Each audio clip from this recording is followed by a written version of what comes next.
আসসালামু আলাইকুম। দেশ ও দেশের বাইরে যে যেখান থেকে আমাদেরকে শুনছেন, আফনান দা হরর ওয়ার্ল্ডে সকলকে স্বাগত জানাচ্ছি। আমি আফনান। আশা করি সবাই ভালো আছেন, সুস্থ আছেন। আপনাদের সাথে ঘটে যাওয়া বা আপনাদের পরিচিত কারোর সাথে ঘটে যাওয়া বা আপনাদের এলাকায় ঘটে যাওয়া বা আপনাদের পার্শ্ববর্তী এলাকায় ঘটে যাওয়া সত্য ভয়ের ঘটনা আমাদেরকে শেয়ার করতে পারেন। আপনারা ঘটনা লিখে বা রেকর্ড করে উভয়ভাবে আমাদেরকে পাঠাতে পারবেন। আর ঘটনা পাঠাতে পারবেন আমাদের ইমেল অ্যাড্রেসে। আর আমাদের ইমেল অ্যাড্রেস হচ্ছে afnandahorrorworld@gmail.com। কথা না বাড়িয়ে সরাসরি ঘটনাতে চলে যাচ্ছি।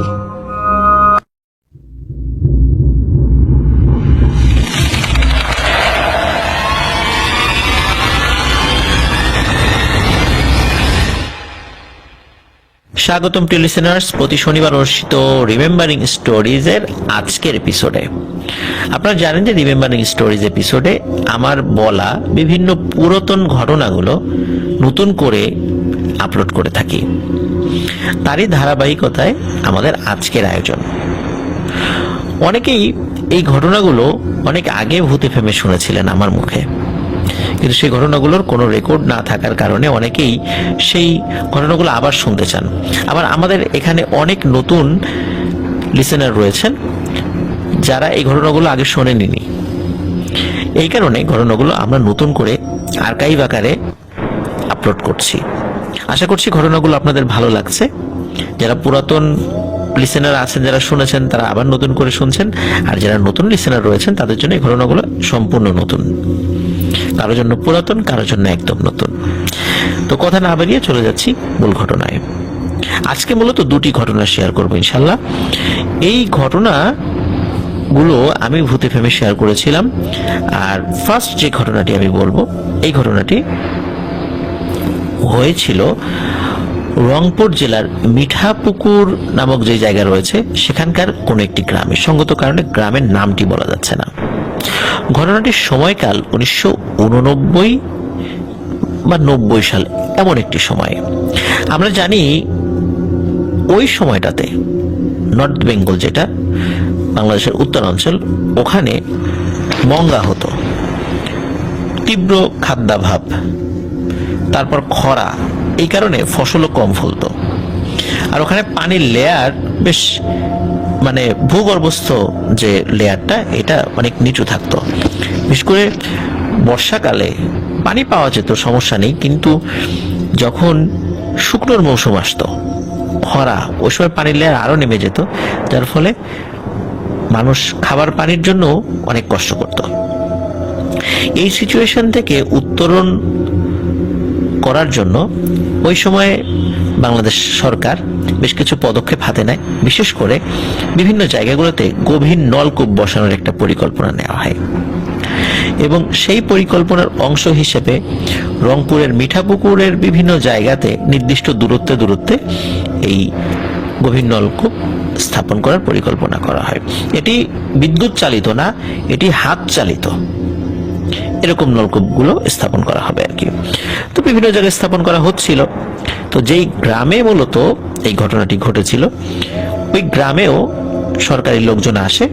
স্থানীয় যিনি একজন প্রভাবশালী ব্যক্তি, চেয়ারম্যান, তার সাথে কথা বলে কোন জায়গাটাতে করলে ভালো হবে এই বিষয়ে পরামর্শ করার জন্য।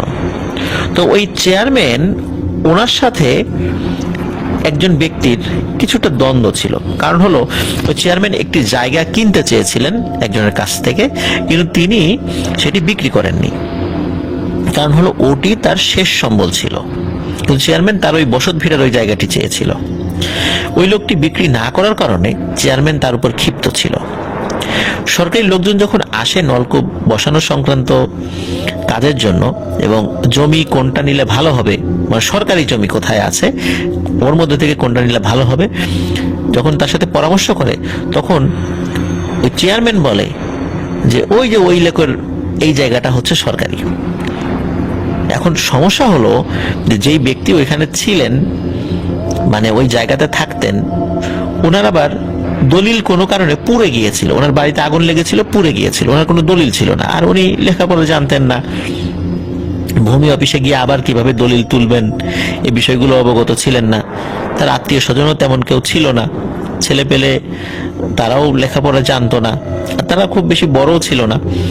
এই কারণে উনি আসলে চিন্তা করেছেন যে আমার জমির দলিল আর কি কারণেই লাগবে, আমি তো আর বিক্রি টিক্রি করবো না, জমি এখানেই থাকবো, তো দলিল দিয়ে কি করব। আর তাছাড়া উনি যে একদম চেষ্টা করেননি তা নয়, কিন্তু দেখা গিয়েছে যে ওই অফিসে গিয়ে বিভিন্ন লোকজন তার কাছ থেকে টাকা দাবি করে, উনি গরিব মানুষ কোথা থেকে টাকা দেবেন। এইভাবে উনি আসলে চেষ্টা কিছুটা করার পরেও মন খারাপ হয়, আর কখনো দলিল নিয়ে আর এটা ভাবেননি। এই বিষয়গুলো কিন্তু চেয়ারম্যান জানতো যে তার কাছে দলিল নেই, আর যেহেতু দলিল নেই আর উনি মূর্খ সূর্খ মানুষ, এই কারণে এই সুযোগটা কিন্তু চেয়ারম্যান নিয়েছিল। উনিও সরকারি লোকদেরকে বলে দেন এই জমিটা হলো সরকারি জমি। এখন যেহেতু ওই দপ্তরের লোকজন তারা তো আসলে ভূমি অফিসের লোকজন নয়, যার কারণে তারা কিন্তু এতটা আসলে যাচাই বাছাই করেনি। তাদেরও খুব দ্রুততার সাথে বিভিন্ন জায়গায় নলকূপ বসাতে হবে যেহেতু চেয়ারম্যান সাহেব বলেছেন, তারা বিষয়টি বিশ্বাস করেন। আর নিয়ম হচ্ছে যে ওই জমি সরকারি কি সরকারি না এটা তো দলিলে বা বিভিন্ন কাগজে উল্লেখ থাকবে। এই বিষয়টি যখন ওই জমির মালিকের কাছে জানতে চাওয়া হয় যে এই জমিটা কার, ওই জমির মালিক বলে জমিটা আমার, তাহলে তোমার দলিল কই? সে কোনো দলিল দেখাতে পারে না। যখন দলিল দেখাতে পারে তখন তারা ধরেই নেয় যে এই জমিটা আসলে তার নয়, এবং এটা মনে করাটাই স্বাভাবিক। এখন ওই জায়গাটাতে যখন নলকূপ বসানোর কথা বলা হয়, গভীর নলকূপ বসালে কিন্তু আশপাশের অনেক লোকজন সেখান থেকে পানি নিয়ে যাবে। আর তার ছোট্ট একটা মানে ভিটে, তার উপরে একটা ঘর, একটা রান্নাঘর, তো এইখানে যদি লোকজন আসে তাহলে কি সে আর এখানে থাকতে পারবে? নিশ্চয়ই থাকতে পারবে না। আর ছোট্ট জায়গায় যদি একটা ডিপ টিউবওয়েল মানে বসানো হয়, চারদিকে তো পাকা করে সেখানে মানে ঘিরে দেয়া হবে, তাহলে তার জায়গা ঘর বাড়ি কি হবে? এই বিষয়টি নিয়ে যখন চেয়ারম্যানের সাহেবের কাছে যান, চেয়ারম্যান সাহেবের কাছে গেলে চেয়ারম্যান সাহেব উনি বলেন যে আমার কিছু করার নেই, এটা সরকারি লোকজন সরকারি কাজ করতেছে, এটা কিছু করার নেই। সরকারি লোকদেরকে অনেক অনুরোধ করেন, তখন তারা বলেন যে এ বিষয়ে তাদেরও কিছু করার নেই, কারণ তোমার জায়গাটা তো আসলে সরকারি জায়গা, এটা আমরা এখানে করতেই পারি। আর গ্রামের যেটা ভালো হয়, মানুষের জন্য যেটা ভালো হয়, গ্রামের জনপ্রতিনিধি আছেন, তিনি যেহেতু বলছেন এখানে আমরা কি বলবো, আমাদের তো সেটাই করতে হবে। তো যাই হোক, ওই লোক বুঝতে পারে এখান থেকে তাদেরকে উৎখাত করার চক্রান্ত চলছে, এবং এদের সাথে ইনি পারবেনও না, বিশেষ করে চেয়ারম্যানের সাথে তিনি পারবেনও না। সরকারি লোকজনের তো কোনো দোষ নেই, তাদের কাছে তারা করবেনই। তো উনি ওইখান থেকে যাওয়ার সময় ওই চেয়ারম্যান সাহেবকে অভিশাপ দিয়ে যায় যে তুই যেভাবে আমাকে এখান থেকে বাস্তুহারা করলি, তুই নির্বংশ হবি, তুইও তোর বাড়ি থেকে বাস্তুহারা হবি, তুইও এখানে থাকতে পারবি না। এই ধরনের একটা অভিশাপ দিয়ে উনি ওনার পরিবার নিয়ে ওই গ্রাম থেকেই চলে যায়। উনি আর কখনো ফেরত আসেননি ওই গ্রামে, এবং ওনার আসলে কি হয়েছিল না হয়েছিল এটাও ওই ফরিদ আমাকে বলেছিল, সেই বিষয়ে আসলে তারা জানতে পারেনি। হয়তো বা পাশের কোনো গ্রাম বা দূরে কোথাও গিয়েছিল, কারো সাথে দেখা হয়েছে, কিন্তু তার সঠিক অবস্থান সম্পর্কে কেউ জানতে পারেনি। যাই হোক, শুরু হয়ে গেল নলকূপ বসানোর কাজ। নলকূপ বসানোর জন্য যখন পাইপ গাড়া হচ্ছিল, নির্দিষ্ট একটা দূরত্বে গিয়ে, মানে খুব বেশি দূরত্ব না, অল্প দূরত্ব, প্রায় 20 ফিট বা আরো নিচে গিয়ে ওই পাইপ আটকে যায়। পাইপ মনে হয় শক্ত কোনো কিছুর সাথে এমন ভাবে আটকে যায়, ওর নিচে আর কোনোভাবেই পাইপ ঢুকছে না, মনে হচ্ছে নিচে পাথর রয়েছে, পাথরে গিয়ে আটকে গেছে। তখন ওইখান থেকে আরেকটু সরিয়ে আর একটা জায়গায় পাইপ দেওয়ার চেষ্টা করা হয়, সেখানেও একই অবস্থা। এইভাবে বিভিন্ন জায়গায় ওই পাইপ গাড়ার জন্য গর্ত খোঁড়া হয়, কিন্তু কাজ হয় না, সব জায়গায় একই রকম। পরে ওই লোকজন সিদ্ধান্ত নেয় যে এইখানে আসলে কোনোভাবেই ডিপ টিউবওয়েল বসানো সম্ভব না, অন্য জায়গায় বসানোর চেষ্টা করতে হবে, এখানে বসানো যাবে না। তখন চেয়ারম্যান সাহেবকে বলেন এখন কি আর করা, অন্য জায়গাতে বসাতেই হবে। তখন ওই ডিপ টিউবওয়েল বসানোর জন্য যে সরঞ্জামাদি ছিল সেটা নিয়ে যখন অন্য জায়গায় যায়, সেখানে কিন্তু খুব সুন্দরভাবেই মানে কার্য সম্পন্ন হয়। তো যাই হোক, ওই যে জায়গাটা ওরা তো ওখান থেকে চলে গেছে। এখন চেয়ারম্যান সাহেব যেহেতু বলে ফেলছেন এটা সরকারি জমি, এই কারণে সে তো আর এখন সেটা দখল করার মানে চিন্তা থাকলেও সেটা পারছেন না, যেহেতু মুখে বলে ফেলছেন। কিন্তু চেয়ারম্যান সাহেব তো জানতেন যে এটা আসলে সরকারি জমি না, এটা ওই লোকেরই জমি। তো যাই হোক, জমিটা ওভাবেই পড়ে থাকে। কিন্তু ওই যে প্রথম যে জায়গাটাতে ডিপ টিউবওয়েল বসানোর জন্য পাইপ গাড়া হচ্ছিল, ওখানে তো বেশ গর্ত করা হয়েছিল, বেশ ভালোই গর্ত হয়েছিল সেখানে। তো লোকজন চিন্তা করে যে আচ্ছা, এখানে যে গর্ত হয়ে গেছে, তাহলে আমরা একটা কাজ করি না, আরেকটু খনন করে এটা তো একটা কুয়া হয়ে যায়, আমরা একটু চেষ্টা করে দেখি না পানি ওঠে কিনা, যদি হয় তো ভালো।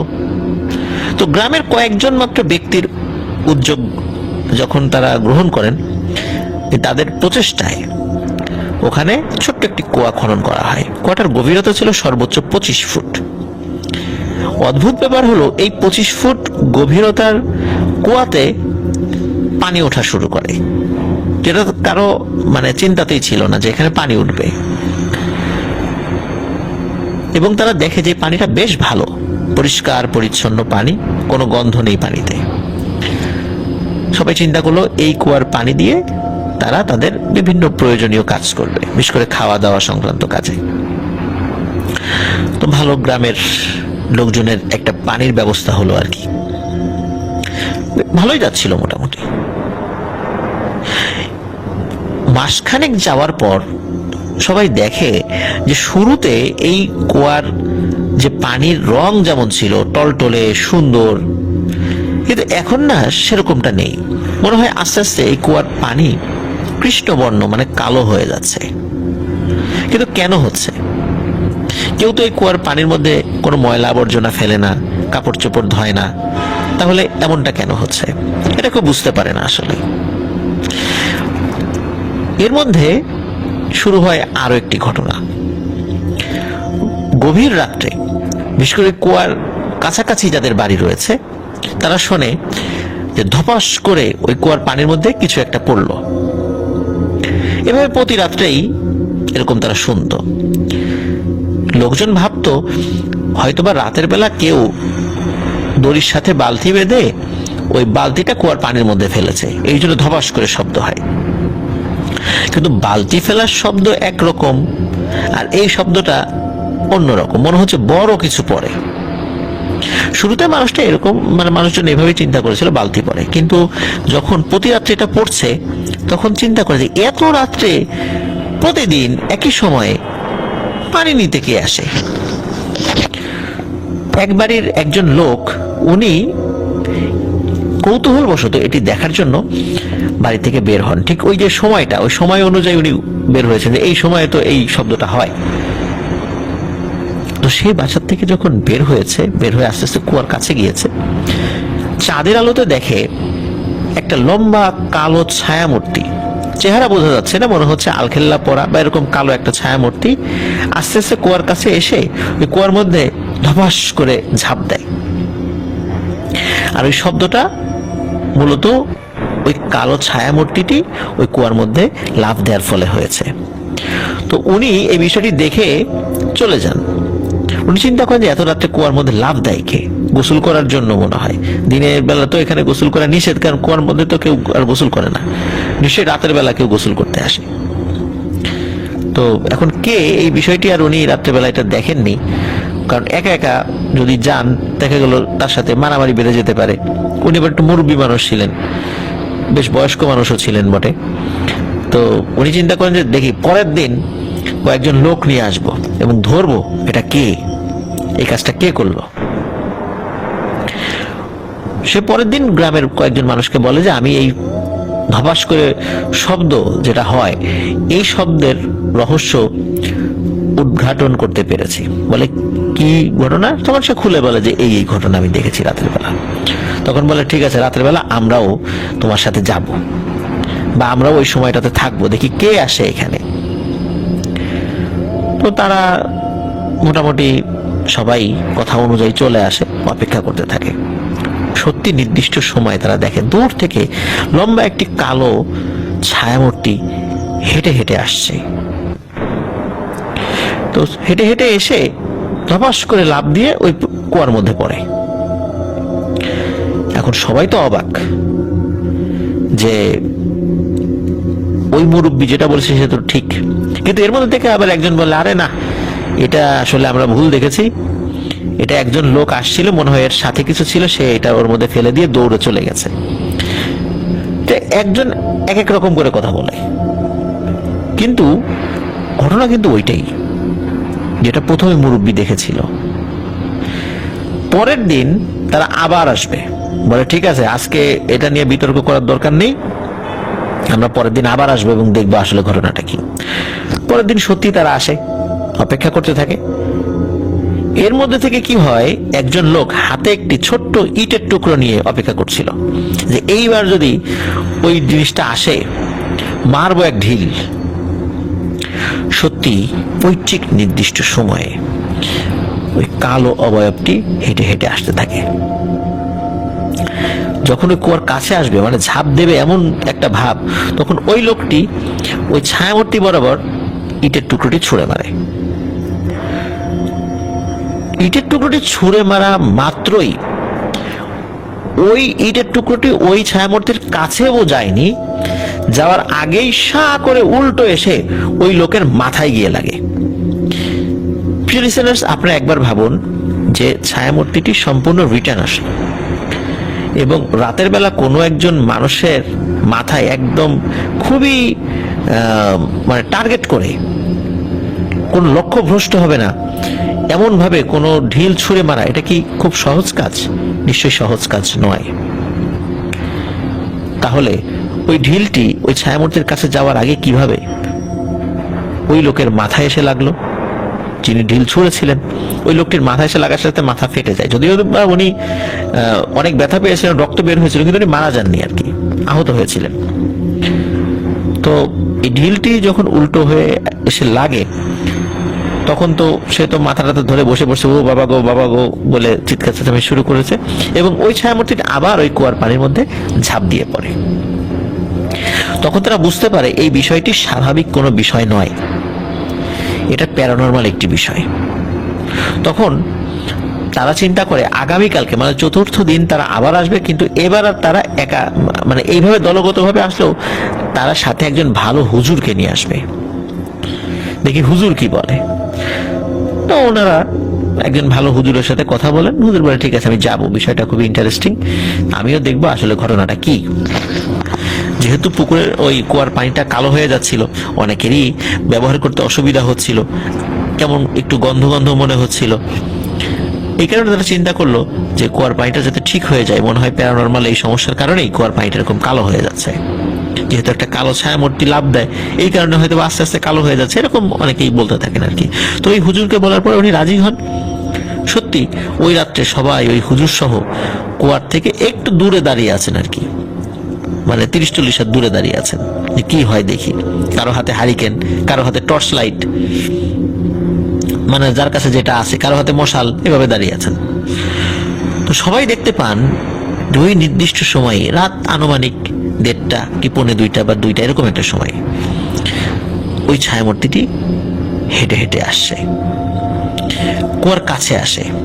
কুয়ার কাছে আসার পর ওই একজনের হাতে টর্চ লাইট ছিল, 3 ব্যাটারি 5 ব্যাটারির একসময় টর্চ পাওয়া যেত, এখন সেগুলো দেখা যায় না। তো ওই টর্চ করে কি ওই ছায়ামূর্তিটির দিকে মারে, কিন্তু অদ্ভুত ব্যাপার, টর্চ মারার পরে ওইখানে কিচ্ছু দেখা যায় না, একদম মনে হয় যে ওখানে কেউই নেই। কিন্তু টর্চের আলো বন্ধ করার পর ওখানে কারো উপস্থিতি বোঝা যায় এবং ওই হুজুরও দেখে যে ঘটনা সত্য, এবং ওই হুজুরের সামনেই ওই ছায়ামূর্তিটি লাফ দিয়ে পানির মধ্যে পড়ে। তো যেহেতু এবার হুজুর আছে সাথে, আগের থেকে আরো বেশি লোক আছে, মানুষের শরীরের মানে তাপমাত্রা মনে একটু বেশি হয়ে গিয়েছিল। এর মধ্যে একজনের শরীরের তাপমাত্রা মনে একটু বেশি, তাপমাত্রা বলতে বোঝাচ্ছি যে মানে রক্ত গরম বেশি আর কি। একজন সাহসী মানুষ সে করে কি কুয়ার কাছে যায়, কুয়ার কাছে গিয়ে বিশ্রী ভাষায় গালিগালাজ করতে থাকে, এই তুই কে, সাহস থাকলে উঠে আয়, কুয়ার পানি নষ্ট করছিস প্রতিদিন, এইভাবে বিভিন্ন ধরনের গালিগালাজ করতে থাকে। তো গালিগালাজ করছে করছে সবাই হঠাৎ করে দেখে কুয়ার মধ্য থেকে মনে হলো কালো একটি হাত বের হয়ে এসে ওই লোকের জামা ধরলো, জামা ধরে এক হেঁচকা টানে কুয়ার মধ্যে নিয়ে গেল, এবং ওই লোক ধাপাস করে আবার কুয়ার মধ্যে পড়লো। লোকজন তো দৌড়ে ওই কুয়ার কাছে চলে গেছে, চিৎকার করছে, কিন্তু সে তো মানে কুয়ার মধ্যে তলিয়ে গেছে। এখন সবাই বলছে এই ওরে উঠা উঠা উঠা, কিন্তু কে উঠাবে? কেউ ওই কুয়ার মধ্যে নামতে চায় না, কেউ সাহস পাচ্ছে না কুয়ার মধ্যে নামার জন্য। তখন ওই হুজুর দুজন ব্যক্তিকে বলেন যে আমি দোয়া দুরুদ পড়ে দিচ্ছি, তোমরা দুজন নামো। এখন দ্রুত নামতে হবে তো, কারণ সে পানির মধ্যে চলে গেছে। যদি দ্রুত নামার পরে যদি নাকে মুখে বা পেটের মধ্যে পানি ঢোকে, অন্তত তাকে বাঁচানোর চেষ্টা করা যেতে পারে। দ্রুত তারা বেশ লম্বা দড়ি নিয়ে আসেন, শরীরের সাথে দড়ি বেঁধে দুজন ব্যক্তি কুয়ার মধ্যে নেমে পড়েন সাহস করে। কুয়া তো আসলে বেশ গভীর ছিল না, মানে 20-25 ফুট, তো আহামরি কুয়ার গভীরতা ওইভাবে ধরা যায় না আসলে, সত্য কথা বলতে। তো কুয়ার মধ্যে নামার পর তারা পানির নিচে গিয়ে তন্ন তন্ন করে খোঁজেন, একদম মানে যেখানে পানির লেয়ার শেষ হয়ে গেছে, যেখানে মাটি আর কি, কাদা মাটি, সেখানে খোঁজেন, কিন্তু কাউকে খুঁজে পাওয়া যায় না। তারা বলে যে এখানে কেউ নেই, অথচ একটু আগেই এই লোকটিকে এই কুয়ার মধ্যে হ্যাচকা টানে নিয়ে যাওয়া হয়েছিল। তাহলে এই লোকটি কোথায় গেল? খুঁজে পাওয়া যাচ্ছে না। তো এরপর পুলিশকে খবর দেওয়া হয়, পুলিশ আসে, পুলিশও ফায়ার সার্ভিসের যে ডুবুরি তাদেরকে খবর দেয়, তারা আসে। এই এত ছোট কুয়ার মধ্যে খুঁজে তারা কাউকে পায় না। তখন পুলিশ বলে যে তোমরা ভুল দেখেছো, এখানে কেউ নাই, অথচ যে ব্যক্তিটি নিখোঁজ হয়েছেন তাকে খুঁজে পাওয়া যাচ্ছে না। যাই হোক, তাকে নাকি আর কখনোই খুঁজে পাওয়া যায়নি। এই ঘটনার পর গ্রামবাসী বুঝতে পারে এই কুয়াটি একটি অভিশপ্ত কুয়া, একটা ভুতুড়ে কুয়া, এই কুয়ার পানি আর ব্যবহার করা যাবে না।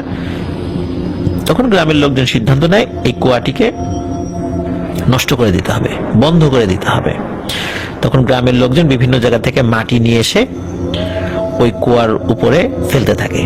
যেহেতু 20-25 ফুট গভীরতার কুয়া, এটি বন্ধ হয়ে যেতে খুব বেশি সময় লাগেনি। কুয়াটি স্থায়ীভাবে বন্ধ করে দেওয়া হয়, একদম মাটি দিয়ে সমান করে দেওয়া হয়। তো যাই হোক, সবাই ভেবেছিল কুয়ার ঝামেলা শেষ, এখানে আর কোনো ঝামেলা নেই। এরপর থেকে আরো একটি ঘটনা ঘটা শুরু হয়। সেটি হলো ওই যে চেয়ারম্যান সাহেব, তার কথা নিশ্চয় আপনাদের মনে আছে, যিনি এই জায়গার মালিককে উৎখাত করতে সাহায্য করেছিলেন, এবং তারই চক্রান্তে এই জায়গার মালিক এই জায়গা থেকে উৎখাত হয়েছিল এবং যাওয়ার সময় সে অভিশাপ দিয়ে গিয়েছিল।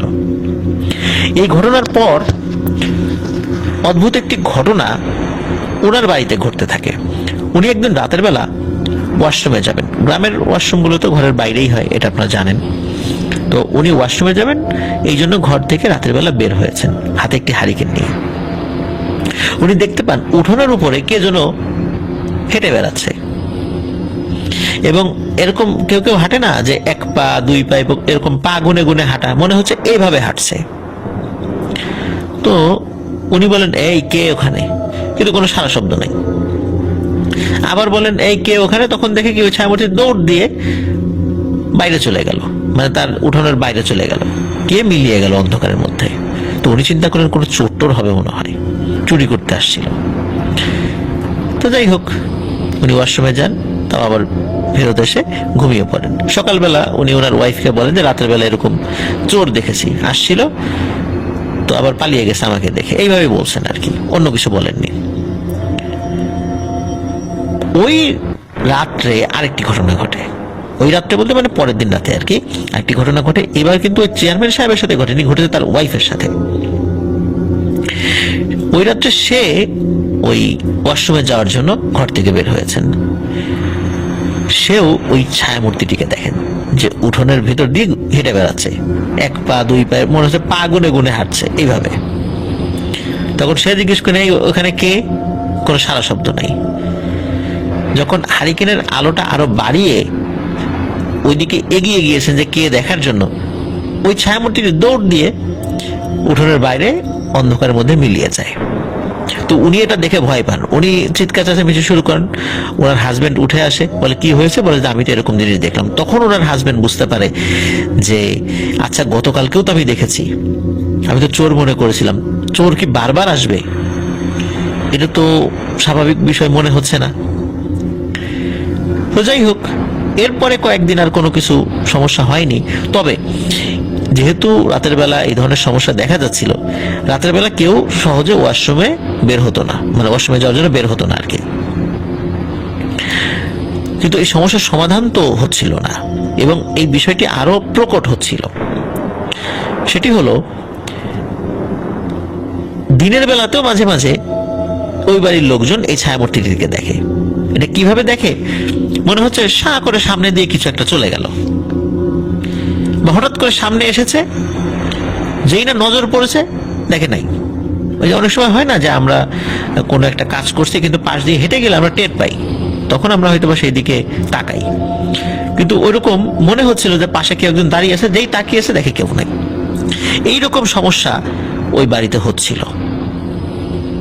এর মধ্যে যেটা হয় সেটা হলো ওই যে চেয়ারম্যান সাহেবের যে ছেলে পেলে, ওনার 5টা সন্তান ছিল, ছেলে সন্তান, 2টা কন্যা সন্তান ছিল। এই সন্তানগুলো বিভিন্ন রোগে আক্রান্ত হয় এবং একটার পর একটা সন্তান মারা যেতে থাকে। কেউ বসন্ত উঠে মারা যায়, কেউ কলেরায় মারা যায়, কেউ ডায়রিয়ায় মারা যায়, কেউ জ্বরে মারা যায়, মানে গ্যাপে গ্যাপে 2 মাস 3 মাস গ্যাপে গ্যাপে এইভাবে আর কি।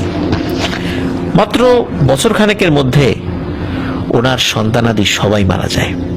সবাই যে বাড়িতে ছিল তা না, কেউ কেউ কিন্তু বাড়ির বাইরেও ছিল, কেউ ঢাকাতে ছিল, তারাও এখানে অসুস্থ হয়ে মারা গিয়েছিল, লেখাপড়া করতো ঢাকাতে। তো উনি বুঝতে পারেন এটি ওই যে ওই ব্যক্তি যে অভিশাপ দিয়েছিল, ওই অভিশাপের ফল, ওই অভিশাপটা লেগে গেছে। তখন নাকি ওই চেয়ারম্যান সাহেব ওই লোককে খুঁজে তার কাছে ক্ষমা চাইতে মানে চেয়েছিলেন, কিন্তু ওই লোককে আর খুঁজে পাননি উনি, এরকমটাই শুনেছি। তো চেয়ারম্যান সাহেব চিন্তা করলেন যে এখন কি করা যায়, এই বাড়ি তো আর থাকা যাবে না, এমনি রাতের বেলা ভয় টয় পাওয়া যায়, তারপর আমার সন্তানাদি এইভাবে একে একে শেষ হয়ে যাচ্ছে। তো উনি ওনার স্ত্রীকে নিয়ে ওই বাড়ি ছেড়ে ওনাদের অন্য বাড়ি ছিল দূরে আর এক গ্রামে, সেখানে চলে যান। এবং যাওয়ার আগে ওই বাড়িটি ওনারই একজন বিশ্বস্ত শ্রমিক, গ্রামে যাদেরকে কামলা বলা হয়, তাকে বুঝিয়ে দিয়ে যান, বলে তুই এই জায়গাটা দেখে শুনে রাখবি, তুই থাক নিজের মতো করে। ওই কামলা শুরুতে থাকতে চায় না, কিন্তু বলে যে আসলে আমার তো কেউ নেই, তুই থাক, তুই না থাকলে এই জায়গা কে দেখবে, আমার ছেলে পেলে তো আর নাই। মূলত ওই কামলাকে উনি জায়গাটা দিয়ে চলে যান। কিন্তু কামলার সাথে ওই যে রাত্রেবেলায় ছায়ামূর্তির দেখা সাক্ষাৎ এগুলো হয়নি, বা দিনের বেলাও কামলার ওয়াইফ বাচ্চা কাচ্চা কোনো কিছু দেখে ভয় না পেলেও 3-4 মাস পর থেকে কিছু সমস্যা দেখা দেয়। সেটি হলো যে ওনার 2টা ছেলে ছিল, একটা মেয়ে ছিল। তো এক ছেলে হঠাৎ করে অসুস্থ, তার বমি হচ্ছে, তো সদর হসপিটালে নিতে নিতেই সে মারা যায়। এখন কি কারণে বমি হচ্ছিল, কেন মারা গেল, এই কিছু বিষয় বুঝে ওঠার আগেই সমস্যা হয়ে মারা যায়। তার প্রায় 3 থেকে 4 মাস পর ওনার আরেকটা ছেলে সন্তান মারা যায় জ্বর হয়ে। তখন কামলা বুঝতে পারে যে এই যে তার যে মালিক, এই মালিকের অভিশাপ তারও লাগছে, এই বাড়িতে থাকা যাবে না, কারণ আমার 2টা ছেলে সন্তান মারা গেছে আর একটা মেয়ে সন্তান আছে। তখন কামলা তার ওয়াইফ নিয়ে ওই মেয়ে সন্তানকে নিয়ে ওই বাড়ি ছেড়ে চলে যায়। এইভাবেই ওই চেয়ারম্যানের ওই বাড়িটি একদম বিরান হয়ে যায়। চেয়ারম্যান সাহেব চলে গিয়েছিলেন, পরে কি হয়েছে না হয়েছে এটা আসলে নতুন করে আমি জানতে পারিনি। তো মূলত এই যে ছায়ামূর্তি, এটি কেন আসলো, কে ছিল, এটি নিয়ে কিন্তু খুব বিস্তর গবেষণা করে আসলে কোনো কিছু বের করতে আসলে মানে বের করাটা সম্ভব নয়। তবে যতটুকু মনে হয় যতটুকু মনে হয় বা আমার যতটুকু মনে পড়ছে যে এই ফরিদ আমাকে বলেছিল যে কোন একজন হুজুর বলেছিল এটি খুব শক্তিশালী একটা জিন, এই জিনটি কোনো অন্যায় কাজের প্রতিশোধ নিতে এসেছে। জাস্ট এতটুকুই বলেছে যে একে এখান থেকে সরানো যাবে না। তো এটা কেন আসলো? এটা হতে পারে যে অনেক সময় হয় যে কোনো জিন দের মধ্যে যদি কেউ দেখে যে কোনো বিষয়ের উপর অন্যায় করা হয়েছে, তখন ওরাও প্রতিশোধ নিতে পারে। শুধু যে মানুষই প্রতিশোধ নেবে তা নয়, জিনেরাও কিন্তু কারো হয়ে প্রতিশোধ নিতে পারে। যদি সে ভালো জিন হয় সেক্ষেত্রে এই ধরনের ঘটনাগুলো ঘটে। যেমন আমরা দেখেছি জুনিভূতের বেলায়, জুনিভূতকে অনেক সময় দেখা গিয়েছে বিভিন্ন সময়ে, কিন্তু জুনি মৃত্যুবরণ করার পর অনেকেই জানতে পারলো যে জুনির সাথে আসলে কি অন্যায় হয়েছিল। তো এরপর থেকে ওই জুনিভূতের বিষয়টি সামনে চলে আসে। তো যাই হোক প্রিয় লিসেনার্স, এটি ছিল ঘটনা। আশা করছি ঘটনাটি আপনাদের ভালো লেগেছে। আমরা চলে যাচ্ছি আমাদের পরবর্তী ঘটনায়।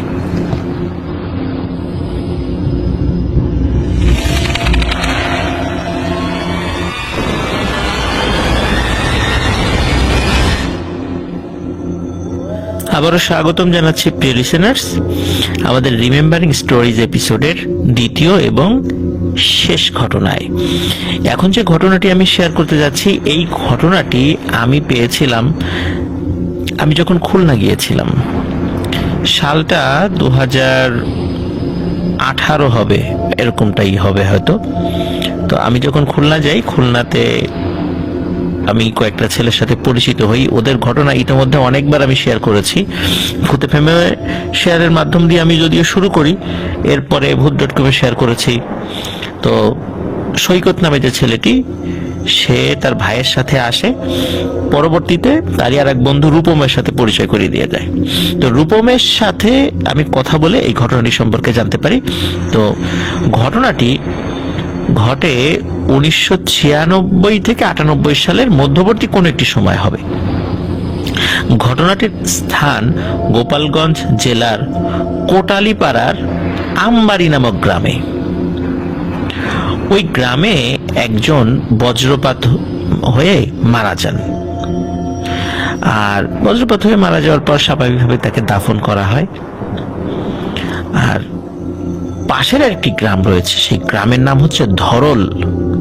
আমি আবারও বলছি, যে গ্রামে মানুষটি মারা গিয়েছিল সেই গ্রামের নাম হচ্ছে আমবাড়ি, আর তার পাশের গ্রাম যেটি রয়েছে তার নাম হচ্ছে ধরল। এই ধরল গ্রামে তিনজন বন্ধু, ইয়াং তিনজন বন্ধু, এই তিনজন বন্ধু নিজেরা নিজেদের মধ্যে আলাপ আলোচনা করে যে আমবাড়ি গ্রামে তো একজন লোক মারা গেছে রে বজ্রপাতে। ঠাটা পড়ে লোক মরে গেলে, যেটা আমরা ঠাটা বলি আর কি, যে ঠাটা পড়ে লোক মারা গেলে নাকি সেটা ম্যাগনেট হয়ে যায়, তাহলে আমরা এই লাশটা চুরি করি, চুরি করে অনেক টাকায় বিক্রি করব। এখন লাশ চুরি করবে, চুরি করে এই লাশ নিয়ে যাওয়াটা একটা টাফ ব্যাপার। ওরা চিন্তা করেছে যে লাশটি চুরি করে আমরা কোন একটা জায়গায় মাটিতে পুঁতে রাখবো, পরে যখন কঙ্কাল হয়ে যাবে তখন ওটা বস্তায় ভরে সুবিধাজনক সময় নিয়ে যাব। এরকম একটা প্ল্যান করেছে আর কি। তো আমাদের সমাজে কিন্তু এটা প্রচলিত আছে যে বজ্রপাত হয়ে যদি কেউ মারা যায়, সেই লাশের হাড়গুলোর মধ্যে নাকি এক ধরনের ম্যাগনেটিক পাওয়ার সৃষ্টি হয়। আমি জানি না এটা সত্য কি মিথ্যা, এটা আমি একবারেই বলতে পারবো না এটি গুজব, আবার এটাও বলতে পারবো না যে এটি সত্য, কারণ এই বিষয়ে আমার ধারণা নেই। তবে কেউ বলেছেন এটি সম্পূর্ণ একটা ফেক কথা, আবার কেউ বলেছেন এটা নাকি হয়।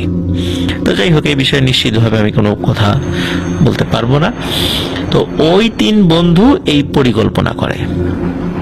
এখন পরিকল্পনা মাফিক তারা কাজ করারও সিদ্ধান্ত নেয়, প্ল্যান করে। দিনের বেলা ওই গ্রামে গিয়ে তারা দেখে আসে যে কোন কবরটা, নিশ্চিত হয় যে এই কবরটা, মানে রেকি করে আসে। তারপরে কয়েকদিনের মাথায় চলে যায় ওই জায়গায়। কিন্তু যাওয়ার পরে যেটি হয় মূলত, যে ওই লাশে কিন্তু পাহারা ছিল। ওই আত্মীয় স্বজনরাও জানতো যে লাশ পাহারা দেয়, যে পাহারা দিতে হবে আর কি, কারণ বজ্রপাতে মৃত্যু হয়েছে, যার কারণে তারা পালাক্রমে পাহারা দেয়। এভাবে কিন্তু দিনের পর দিন কেটে যাচ্ছে, কারণ ওরাও কিন্তু প্ল্যান করলেও লাশ চুরি করতে পারছে না। তো বেশ কিছুদিন হয়ে যাওয়ার পর ওই পাহারার পরিমাণও কমে আসে। আত্মীয় স্বজন যখন দেখে যে না, কোনো সমস্যা নেই, হয়তো প্রতি রাত্রে জেগে জেগে এরকম কবর পাহারা দেওয়ার মানে হয় না, তো তারা আস্তে আস্তে পাহারা দেখা যাচ্ছে যে আজ দেয় তো কাল দেয় না, কাল দেয় তো পরশু দেয় না, এইভাবে চলে আর কি। তো ওরা ওইরকম একটা পরিকল্পনা করে যে আজকে একজন যাবে, একজন গিয়ে দেখবে ওখানে পাহারা আছে কি নেই, যদি না থাকে তাহলে সে দ্রুত, খুব তো বেশি দূরে না, দ্রুত অন্যদেরকে খবর দেবে, তারা চলে আসবে। তো এমনই একটা দিন তাদের সুযোগ চলে আসে। তারা বুঝতে পারে যে সেই রাতে কোনো পাহারা থাকবে না। তো সেই যে প্ল্যান তাদের ছিল, সেই প্ল্যান অনুযায়ী তারা পুঙ্খানুপুঙ্খভাবে নিজেদের মধ্যে যোগাযোগ করে চলে আসে কবরের কাছে। কবরের কাছে এসে কবর খোঁড়া শুরু করে। কবর খোঁড়া হয়েও যায়। বাঁশগুলো সরানোর পর দুজন লাশ উঠানোর জন্য নেমে পড়ে। একজন উপরে ছিল। ওরা আবার কি করেছিল, ওরা কিন্তু টর্চ লাইট নিয়ে আসেনি। টর্চ লাইট নিয়ে আসলে তো অনেক দূর থেকে বোঝা যায়। ওরা হাতে হারিকেন নিয়ে এসেছিল, তাও একটা হারিকেন, এবং খুব মানে নিভু নিভু আলো করে নিয়ে এসেছে, যাতে করে আশেপাশের লোকজন টের না পায়। আলো বেশি হলে কয়জন আছে আশেপাশে, ওই আলো যেহেতু ছড়িয়ে যায় সেখানে বোঝা যায় আর কি। এই কারণে খুব নিভু নিভু করে নিয়ে এসেছে, লোকজন যাতে কোনোভাবে বুঝতে না পারে। এখন কি হয়েছে, ওই মানে কবরস্থানের পাশে আরেকটা বাড়ি আছে। তো ওই বাড়ির এক মুরব্বী কি মনে করে রাতের বেলা বের হয়েছে, সম্ভবত ওয়াশরুম বা অন্য কোনো কারণে বের হয়েছে। এখন সে বের হওয়ার পর ওই কবরস্থানের মধ্যে ওই আলো দেখছে, এবং যতই কম আলো হোক, আলোর আশেপাশে কেউ থাকলে কিন্তু বোঝা যায়। আর যেহেতু ওই কবরটা নিয়ে একটা কথা প্রচলিত ছিল যে এটা এই লাশ চুরি হতে পারে, তো উনি দূর থেকে ওটা দেখে চিৎকার দিয়ে ওঠে, এই তোরা কে রে, এখানে কে, কি করিস?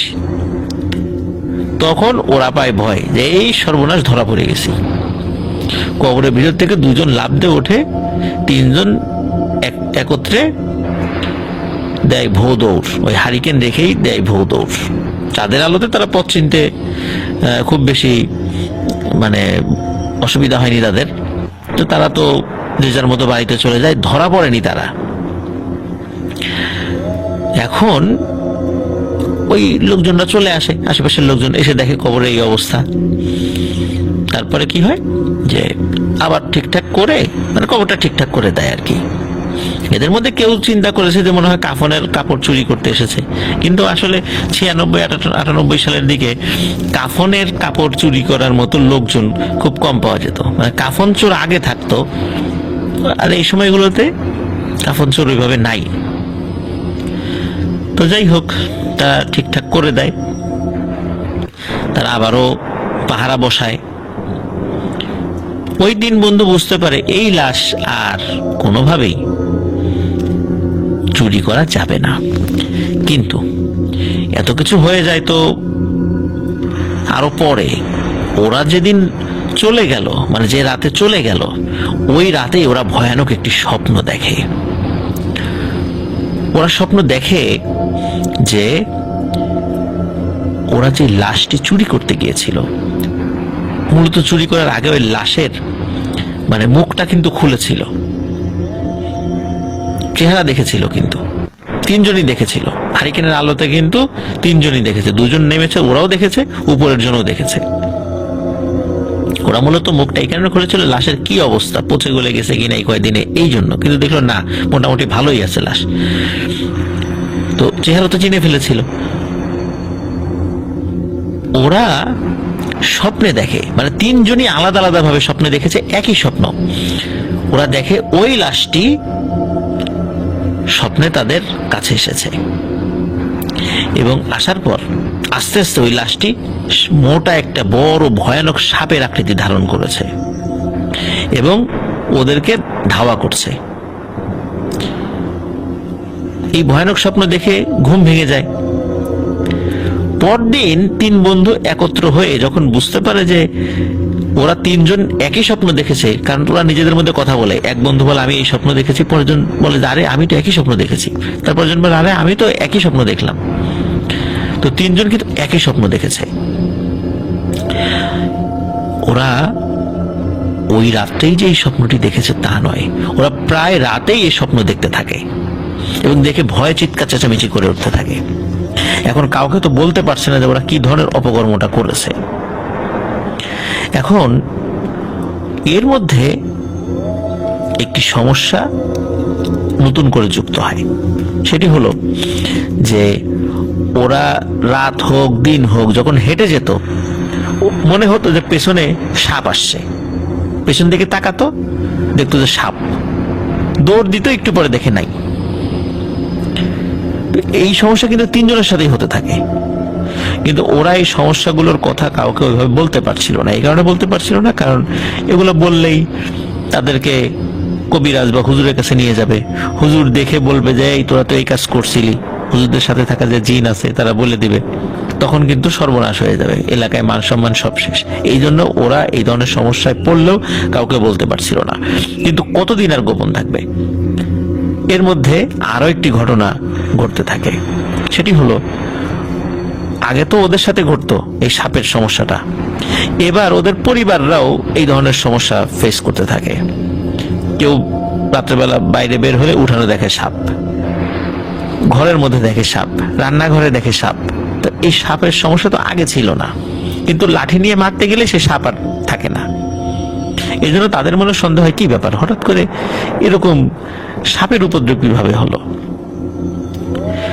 এখন ওই যে 3 বন্ধু তারা নিজেরা পরামর্শ করে, না এই গ্রামে আর থাকবো না, চল আমরা দূরে চলে যাই, দূরে চলে যাই, এখানে থাকলে এই ধরনের সমস্যা হইতেই থাকবে।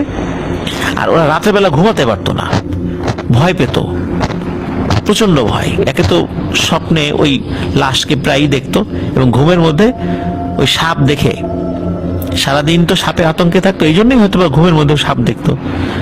এই জন্য সাপ দেখে ওদের ঘুম ভেঙে যেত, বা 3 জনকে আলাদা আলাদা তাদের আলাদা বাড়িতে, আর চিৎকার চেঁচামেচি করে উঠতো সাপ সাপ সাপ এগুলো বলে। তো একদিন তারা প্ল্যান করে যে রাত্রেবেলার বাড়িতে থাকবে না, দূরে একটি বিল আছে, সেই বিলের মধ্যে নৌকা নিয়ে রাত্রে ঘুমাবে। ওই বিলের নাম হচ্ছে সিটকি বাড়ি। আমি আবারও বলছি, বিলের নাম হচ্ছে সিটকি বাড়ি। তো তারা একটি নৌকা নিয়ে রাতের বেলা বিলের মধ্যে থাকবে, ওই চিন্তা করে কাঁথা বালিশ এগুলো নিয়ে চলে আসে। ওদের মধ্যে আলোচনা হয় যে 2 জন ঘুমাবে, 1 জন জেগে থাকবে। আবার একটি নির্দিষ্ট সময় পর একজন আরেকজনকে ডেকে দেবে, সে জাগবে, আবার আরেকজন ঘুমাবে, এভাবে 2 জন সবসময় ঘুমন্ত থাকবে। তো নৌকার মধ্যে 2 জন ঘুমিয়ে আছে, 1 জন জেগে আছে। তো যে জেগে আছে সে চাঁদের আলোতে হঠাৎ করে দূরে দেখতে পায় যে কিছু একটা সাঁতার কেটে কেটে বিলের এক মাথা থেকে আরেক মাথা চলে যাচ্ছে। অনেক সময় রাতের বেলা শেয়াল এভাবে সাঁতার কেটে যায়, কুকুর খুব একটা দেখা যায় না। অনেক সময় গুই সাপ, বড় আকৃতির গুই সাপ এভাবে সাঁতার কেটে যায়। সে দেখছে মাথাটা একটু লম্বা লম্বা লাগে, কিছু একটা সাঁতার কেটে যাচ্ছে। সেটা কিন্তু ওদের নৌকার দিকে না, অন্য দিকে। ওটা দেখতে থাকে যে আসলে কি জিনিসটা। হঠাৎ করে দেখে সে সাঁতার কাটতে কাটতে সম্পূর্ণ অন্য দিকে যাচ্ছিল, হঠাৎ করে সেই জিনিসটা তার মাথা ঘুরিয়ে ওদের নৌকার দিকে আসতে থাকে। এখন ও অবাক হয়, যেটা কি রে, হঠাৎ করে এদিকে আসে কেন?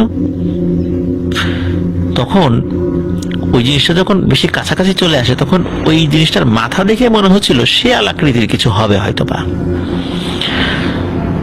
কিন্তু যখন একদম নৌকার কাছে চলে আসে এবং কাছে আসার পর ওই জিনিসটা নৌকার উপর উঠতে থাকে, তখন সে দেখে যে এটি শেয়াল না, এটি ওই সেই ভয়ানক সাপ যেটি স্বপ্নে তারা দেখতো, ভয়ানক মোটা বিভৎস এক সাপ।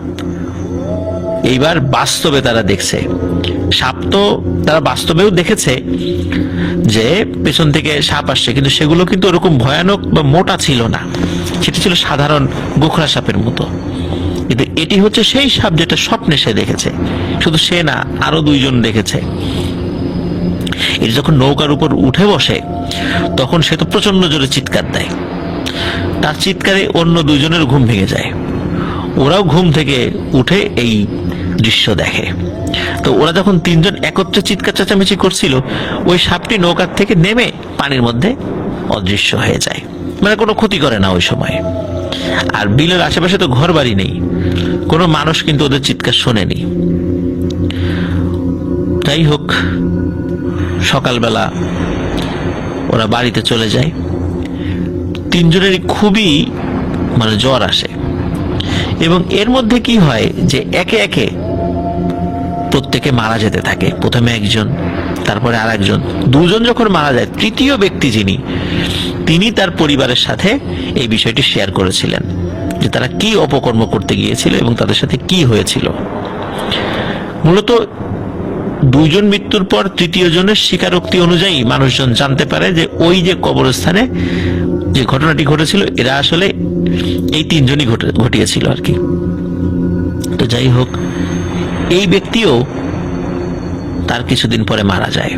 তবে অদ্ভুত ব্যাপার হলো, এই তিনজনের একজনও কিন্তু সাপের কামড়ে মারা যায়নি, তারা ভয় পেয়ে জ্বর হয়ে শরীর খারাপ হয়ে মারা গেছে। তো এই ছিল ঘটনা। তো প্রিয় লিসেনার্স, এখান থেকে আমরা যে বিষয়টি শিখতে পারি সেটি হলো যে এই যে লাশ চুরি করতে যাওয়া, এটা কিন্তু বিশাল একটা অপরাধ, সামাজিক অপরাধ, রাষ্ট্রীয় অপরাধ, এবং ধর্মীয়ভাবে সেটি একটি বড় ধরনের গর্হিত অপরাধ। কোন লাশ চুরি করা, লাশের বিকৃতি ঘটানো বিনা কারণে, এটা কোনোভাবেই সমর্থনযোগ্য নয়। আর এটি করলে কি ধরনের ভয়ানক বিপদ আপদ হতে পারে, এই ঘটনাটি শুনেই তো আপনারা বুঝতে পারলেন। কথা না বাড়িয়ে সরাসরি ঘটনাতে চলে যাচ্ছি।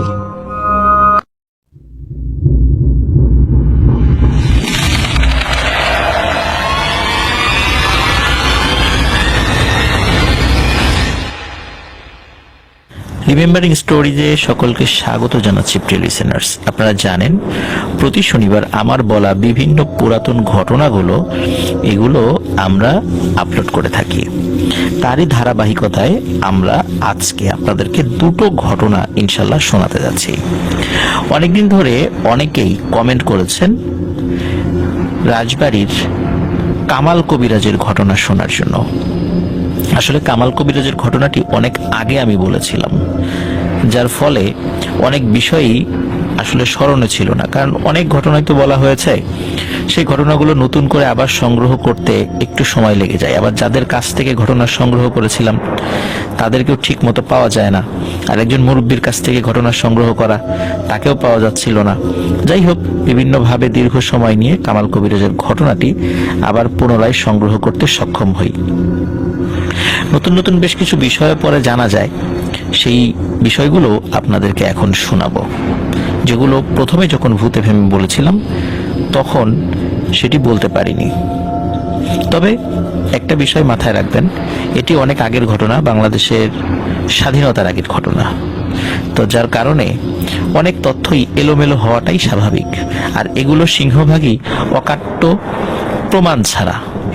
প্রমাণ ছাড়া মানে এই কারণে বলছি, অনেক দিন হয়ে গেছে, অনেক মুরব্বী জীবিত নাই, তারপরে অনেক কথা লোকমুখে শোনা যায়, বিভিন্ন ছোট ছোট ঘটনাগুলো একত্র করে সেটা বলতে হয়, যার কারণে 100% যে মিলে যাবে এটা আমি বলতে পারবো না, কারণ এটা বলা সম্ভব নয় এবং কেউই বলতে পারবে না, অন্তত এই ঘটনার ক্ষেত্রে। তো যার কারণে যতটুকু মেলাতে পেরেছি আপনাদের সামনে ভূতে ফেমে উপস্থাপন করার চেষ্টা করছি, এবং এখনো চেষ্টা করব ইনশাল্লাহ। আশা করছি ঘটনাটি আপনাদের ভালো লাগবে। আর যারা প্রথমে শুনেছিলেন তারা আবার নতুন করে শুনবেন, আর যারা আমাদের এই চ্যানেলে নতুন আছেন তারা এই ঘটনাটি নতুন করে শুনতে যাচ্ছেন ইনশাল্লাহ। তো কথা না বাড়িয়ে সরাসরি ঘটনাতে চলে যাচ্ছি। ঘটনাটি ঘটেছিল রাজবাড়ী জেলার বালিয়াকান্দি উপজেলার আরকান্দি গ্রামে। ওই আরকান্দি গ্রামে একটি বিশাল বড় শ্মশান রয়েছে। অনেক আগে থেকেই অনেক পুরাতন একটি শ্মশান, শ্মশান কেন্দ্রিক অনেক ঘটনা টুকটাক শোনা যায়। যদি পরবর্তীতে সময় হয় বা ওই ঘটনা বেশ কিছু পাই তো আপনাদেরকে অবশ্যই সেগুলো শোনাবো। আমরা আমাদের আজকের ঘটনা যেটা বলতে যাচ্ছি, এই ঘটনাটির সময়কাল মানে আনুমানিক 1963 থেকে 66 সালের মধ্যে কোনো একটা সময় হবে আর কি। তো এই সময় একটি ভয়ানক ঘটনা ঘটেছিল। তার আগে মানে 63 সালের বছর খানেক আগে থেকে একজন ব্যক্তি ওই আরকান্দি গ্রামে আসে, বলে যে তার বাড়ি পাবনা বা ওই দিকে। তো তার ভাষাতেও পাবনার একটা টান ছিল। তো উনি ওখানে আসার পরে বলে যে ওনার কেউ আত্মীয় স্বজন নাই, উনি এই গ্রামে থাকতে চান, উনি টুকটাক কবিরাজি জানেন। তো গ্রামের একজন মানুষ, বেশ বিত্তশালী মানুষ, তার অনেক জায়গা জমি ছিল, ওই একটা নির্দিষ্ট জায়গায় তাকে থাকতে দেন, ছোট্ট একটা ঘর তৈরি করে থাকতে দেন। তো তিনি সেখানে ছিলেন এবং উনি বেশ ভালো কবিরাজি জানতেন। মোটামুটি জিনে ধরা এবং মানুষের অসুখ বিসুখ, নর্মাল যে অসুখ বিসুখগুলো, এই জিনিসগুলো তার দেওয়া ট্রিটমেন্টে ভালো হয়ে যেত। তারপর জিনে ধরা রোগী, এই বিষয়গুলো ভালো হয়ে যেত। আবার অনেক সময় কোনো কোনো মানুষ তার কাছে অসৎ উদ্দেশ্য আসতেন, যেমন কারো ক্ষতি করার উদ্দেশ্যে ব্ল্যাক ম্যাজিক করা।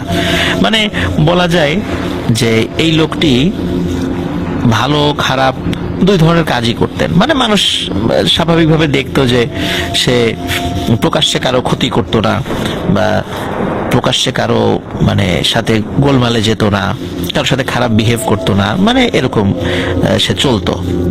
যার কারণে সে মধ্যম ক্যাটাগরির বা মধ্যম বিহেভের একজন মানুষ হিসাবে সকলের কাছে পরিচিত হয়ে ওঠেন।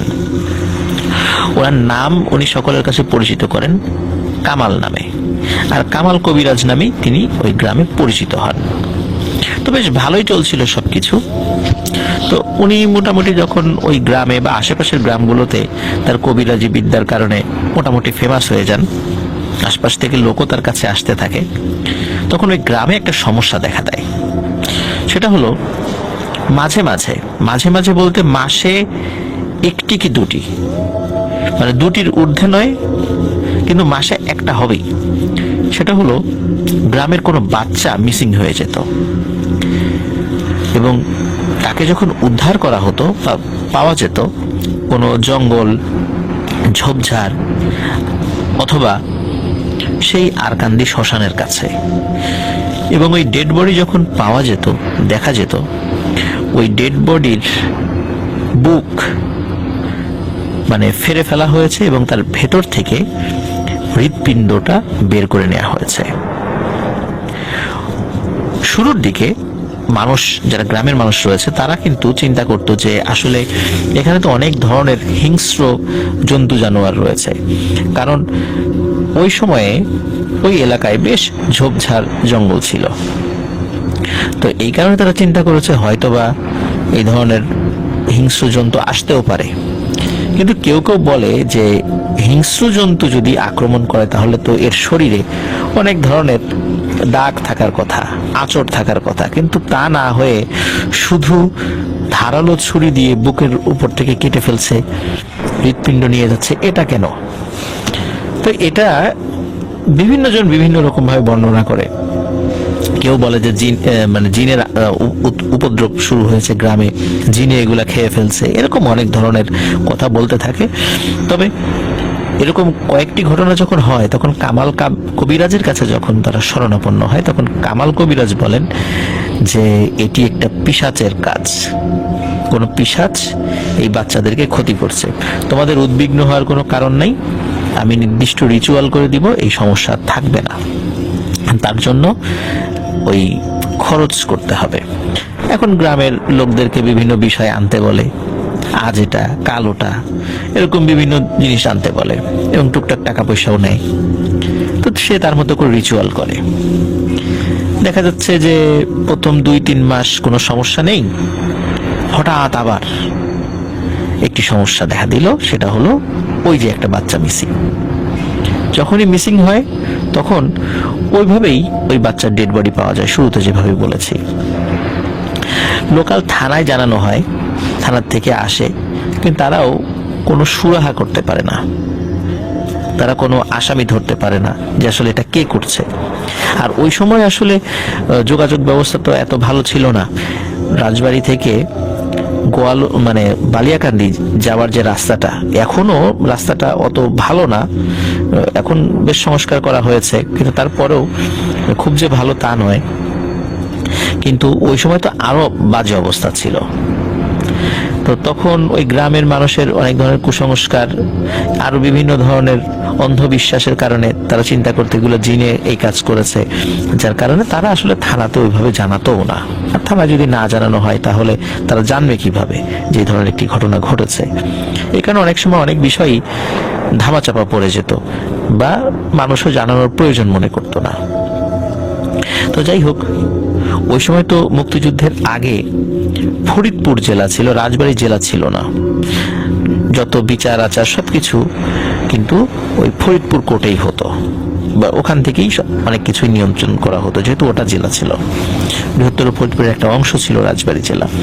তো যাই হোক, যখন এইভাবে কিছু ঘটনা চলছিল, মানুষ সমাধান করতে পারছিল না, মানুষের মধ্যে আতঙ্ক বিরাজ করছিল, স্পেশালি বাচ্চাদেরকে নিয়ে। এবং এই বাচ্চাদের বয়স হতো 1 থেকে 4 বছরের মধ্যে, এমন একটা বয়সের বাচ্চা। এর থেকে বেশি বয়স সাধারণত হতো না বলে আমি জেনেছি। তো এইভাবে কিন্তু মানে প্রায় 10-12টা বাচ্চা, কম না কিন্তু, 10-12টা বাচ্চার সাথে এই ধরনের ঘটনা ঘটে। আসলে যে যত চালাকি হোক, কখনো না কখনো ভুল করেই বসে, এবং যার ফলে ধরা পড়ে যায়। তো এমনই একটি ঘটনা ঘটে যায়। এক পূর্ণিমার রাতে হঠাৎ করে মা বাবা তারা টের পায় যে তাদের সন্তানকে কে যেন নিয়ে গেল, কিন্তু ঘরের দরজা কিন্তু বন্ধ। এটা কিভাবে সম্ভব হলো? দরজা বন্ধ, কিন্তু বাচ্চা গেল কিভাবে?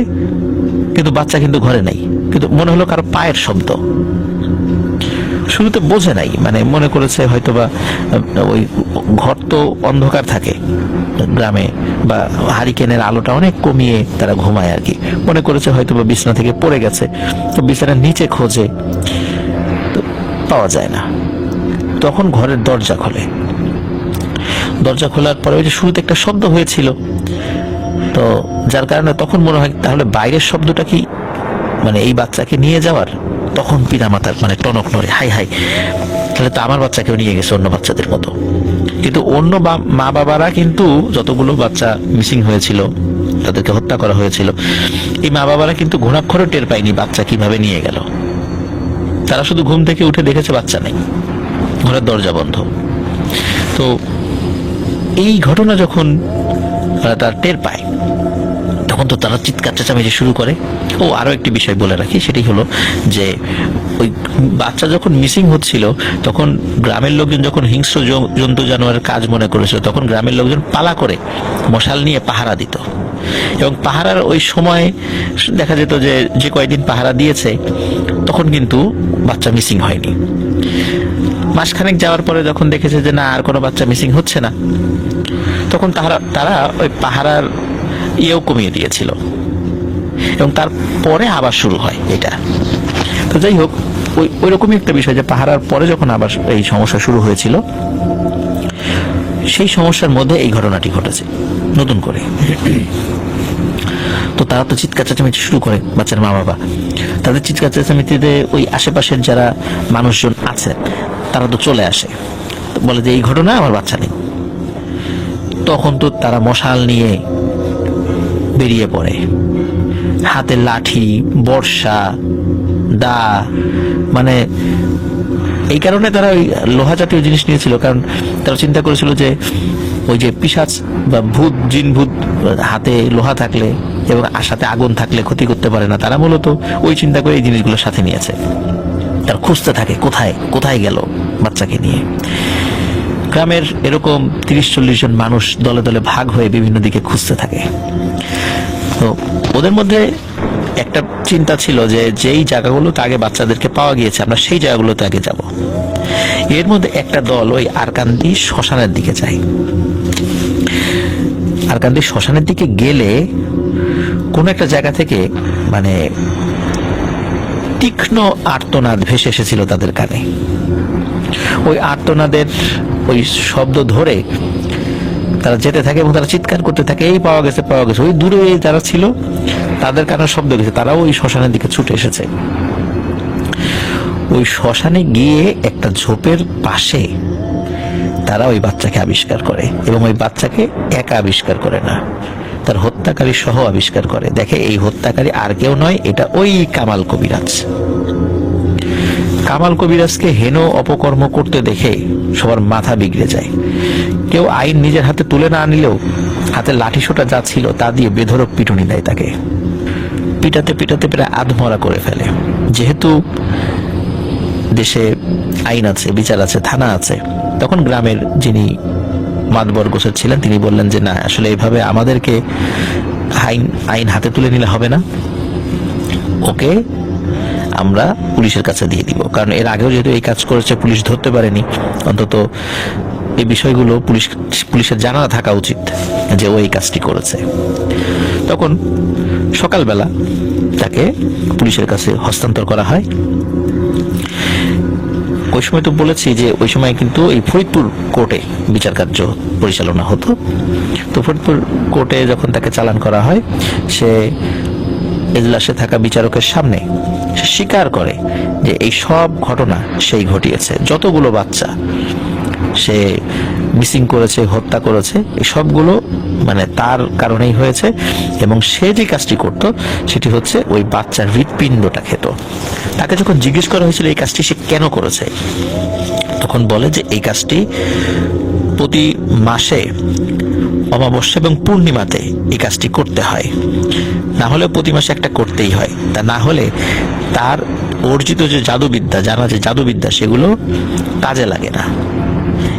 তো এই যুক্তিতে সেই কাজগুলো করত। যেহেতু সে জজ সাহেবের সামনে স্বীকার করেছিল আর গ্রামের অসংখ্য মানুষ প্রত্যক্ষ করেছে ওই বাচ্চা সে যে হত্যা করেছে, ওই হাতে নাতে ধরেছে, এই কারণে সব সাক্ষী প্রমাণ তার বিপরীতেই যায়। আসলে সে নিজেকে ডিফেন্ড করার চেষ্টাও করেনি, কারণ ডিফেন্ড করার উপায়ও ছিল না।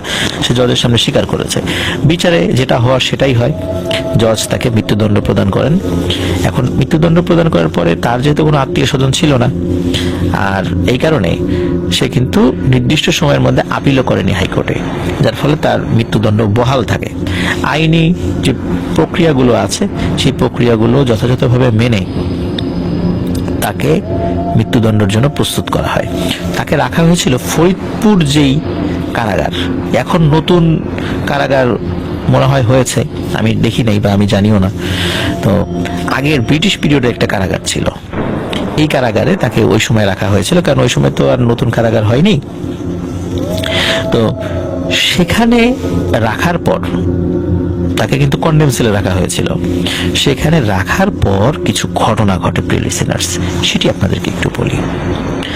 এক রাতে তার যে কন্ডেম সেল আছে, আশেপাশে আরো কন্ডেম সেল রয়েছে, মানে কন্ডেম সেলে সাধারণত মৃত্যুদণ্ড প্রাপ্ত আসামিদেরকে রাখা হয়। তো হঠাৎ করে রাতের বেলা ওই করিডোরে যে আরো সেল আছে, সেই সেলের আসামিদের চিৎকার চেঁচামেচি শোনা যাচ্ছে। তারা বলছে যে ভূত ভূত ভূত, এরকম বলছে। তো ওখানে যে জেল পুলিশ ছিল তারা চলে আসে, বলে কি হয়েছে? বলে যে এখানে দেখলাম যে কালো মেঘের মতো এগুলো জন্য বা ধোয়ার মতো, তারা আসলে নির্দিষ্ট করে বলতে পারছে না, তো এরকম আইডিয়া দিয়েছে যে কালো মেঘ বা ধোয়ার মতো কোনো কিছু, মানে মানুষের আকৃতির লম্বা একটা করিডোর দিয়ে হেঁটে বেড়াচ্ছে। তারা কিন্তু এসে, মানে জেল পুলিশ এসে কিন্তু কিছুই দেখেনি। তখন ওরা কয়েদিদেরকে ধমক দেয় যে এই রাত বিরেতে এইভাবে চিৎকার চেঁচামেচি করো না, তাহলে কিন্তু শাস্তি হবে। তাদের কথা কিন্তু কেউ বিশ্বাস করে না। ওদিকে এই যে কামাল কবিরাজ, তিনি কিন্তু জেলের যে খাবারগুলো তাকে দেয়া হতো সেগুলো খুবই কম খেতেন, বা মানুষের সামনে সে খেতেনই না। আর এইভাবে খাবার না খাওয়ার কারণে সে খুব দুর্বল হয়ে পড়েন এবং খুব দ্রুত তার স্বাস্থ্যের অবনতি ঘটতে থাকে এবং বেশ অসুস্থ থাকেন। রুমের থেকে খুব বেশি, মানে খুব জরুরি প্রয়োজন ছাড়া, ওয়াশরুমে যাওয়া ছাড়া আসলে খুব বেশি তার বের হওয়া হতো না।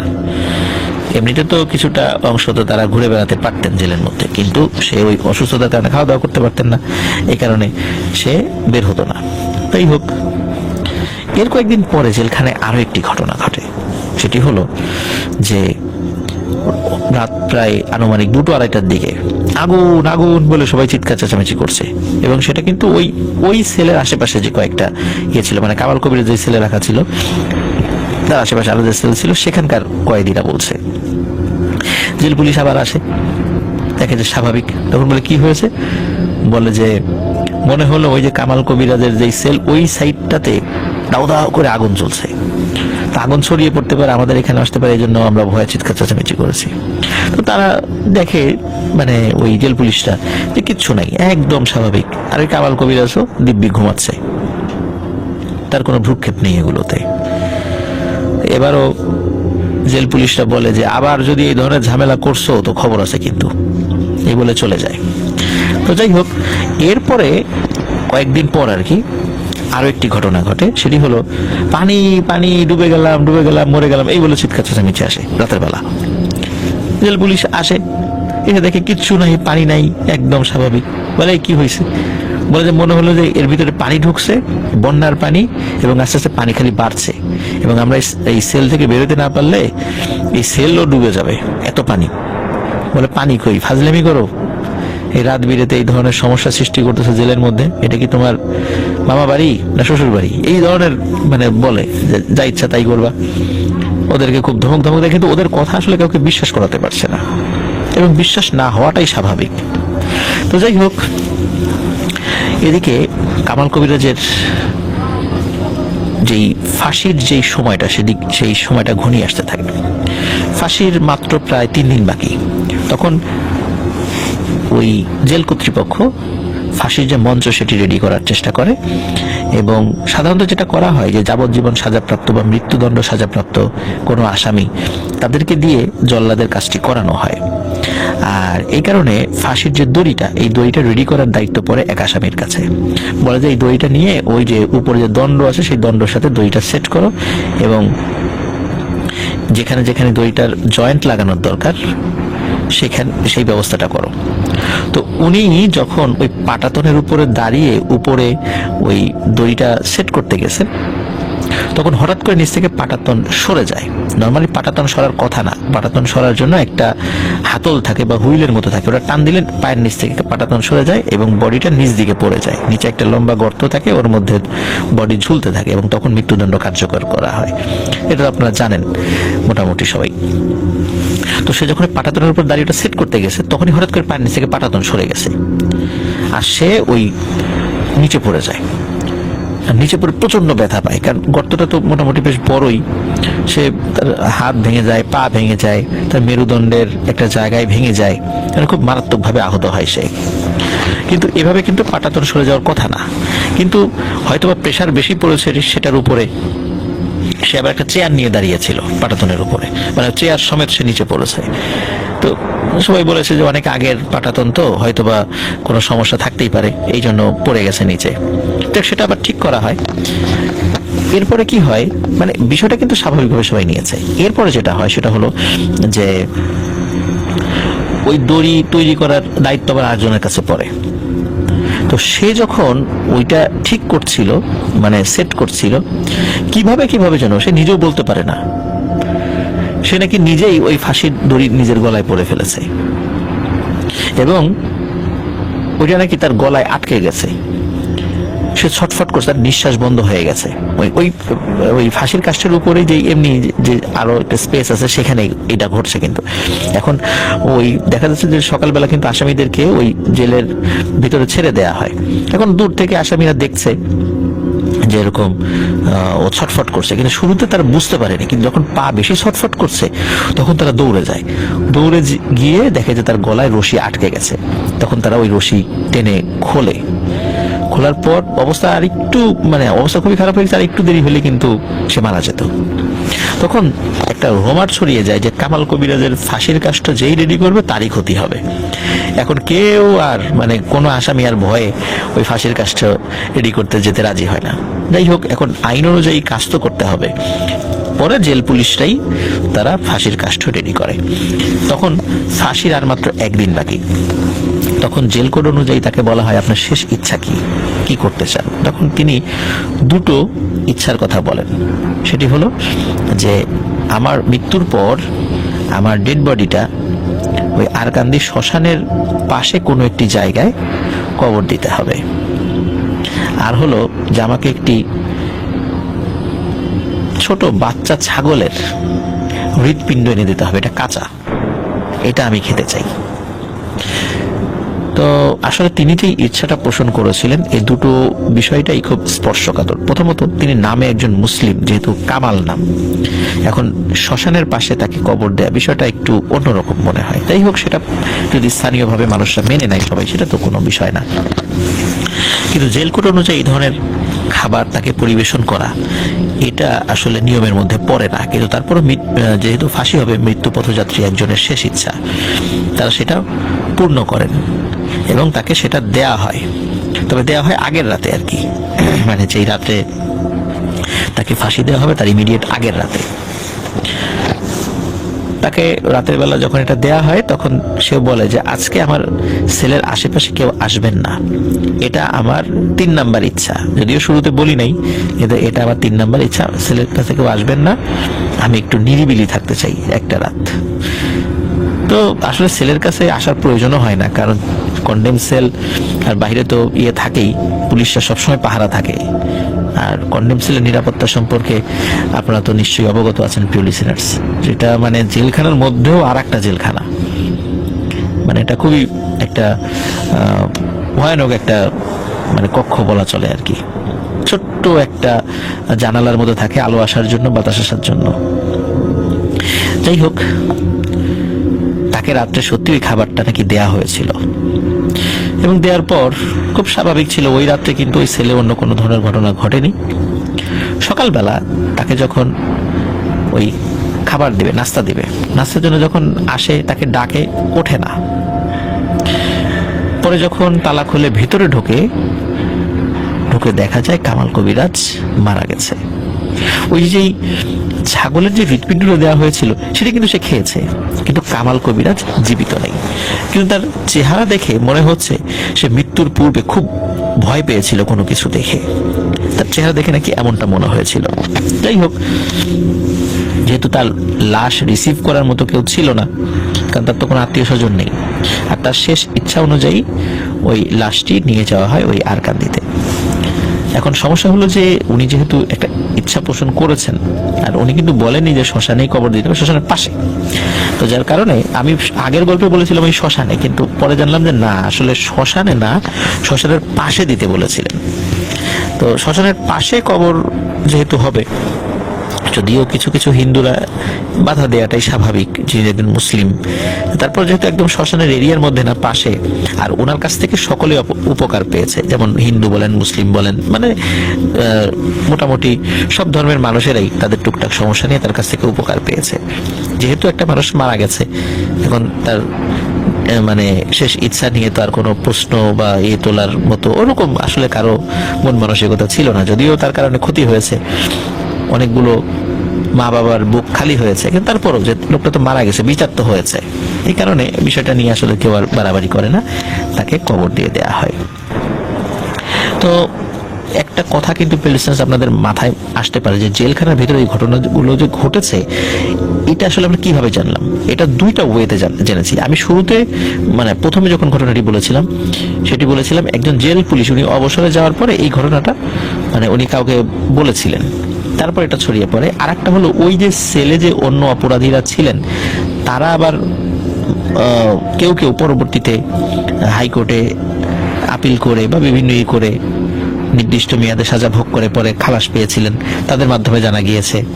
তো এইভাবে ওই জেলখানার ওই আসামি এবং জেল পুলিশদের মাধ্যমে পরবর্তীতে বাহিরে জানা যায়। আর তখন তো পাকিস্তান পিরিয়ড ছিল, মুক্তিযুদ্ধের পর অনেকেই মানে ওই সময়ে যারা পরবর্তীতে বের হয়ে এসেছিলেন, অনেকে রাজনৈতিক বন্দী ছিল ওই সময়টাতে, তো বিভিন্ন ভাবে এই তথ্যগুলো জানা গিয়েছিল আর কি। তো যাই হোক, আর ওইখানকার লোকজন অনেকেই যেহেতু রাজবাড়ী জেলার ছিলেন, এই জন্য রাজবাড়ির লোকজন সহজে জানতে পেরেছে। তো ওনার মানে কামাল কবিরাজকে কবর টবর দেওয়া হয়ে গেল, মানে বিষয়টা এখানেই মোটামুটি শেষ বলা যায়।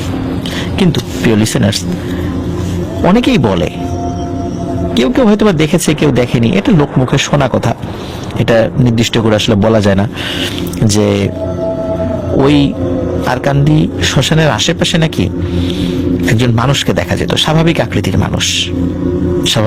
মানুষ। গ্রামের মুরব্বীরা বলতেন এটা হচ্ছে কামাল কবিরাজের ভূত।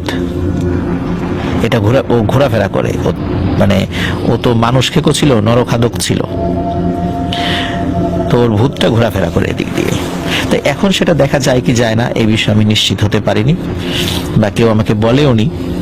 তবে একটা বিষয় সেটা হচ্ছে যে মানুষ কালো জাদু প্র্যাকটিস করার জন্য এবং সেটাকে মানে ইফেক্টিভ করার জন্য দেখুন কত ভয়ানক কাজ করতে হয়, কত নোংরা কাজ করতে হয়, কত পৈশাচিক কাজ করতে হয়, এবং এই কাজের ফলাফল কিন্তু তার ভালো হয়নি, সে কিন্তু ধরা পড়েই গেছে।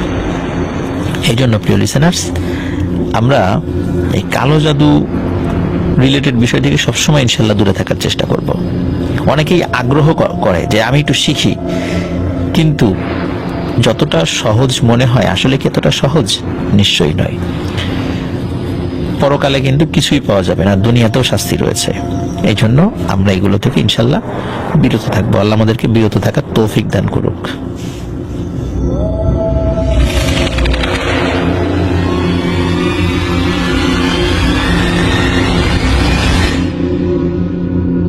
আবারও স্বাগতম জানাচ্ছি প্রিয় লিসেনার্স আমাদের রিমেম্বারিং স্টোরিজের আজকের আয়োজনের শেষ ঘটনায়। এখন যে ঘটনাটি বলবো এটিও আমার যে নিজ জেলা রাজবাড়ী, সেই রাজবাড়িরই ঘটনা। এটি রাজবাড়ির ধাওয়াপাড়া নামক একটা জায়গার ঘটনা। ঘটনাটি অনেক আগে, 70-এর দশকের, এক্সাক্ট সালটা আসলে নির্দিষ্ট করে বলা মুশকিল। এই ঘটনাটিও শ্মশানকে কেন্দ্র করে। প্রিয় লিসেনার্স, ঘটনাটি মূলত একজন হিন্দু পরিবারের সদস্যদের সাথে ঘটার মাধ্যম দিয়ে সূত্রপাত হয়েছিল, আর ঘটনাটি পরবর্তীতে বেশ একটি মারাত্মক রূপ লাভ করে। যদিও বা পরবর্তীতে সেটি থেমে গিয়েছিল এবং এখনো তার কিছু কিছু রেশ চলমান রয়েছে। তো কথা না বাড়িয়ে চলে যাচ্ছি মূল ঘটনায়।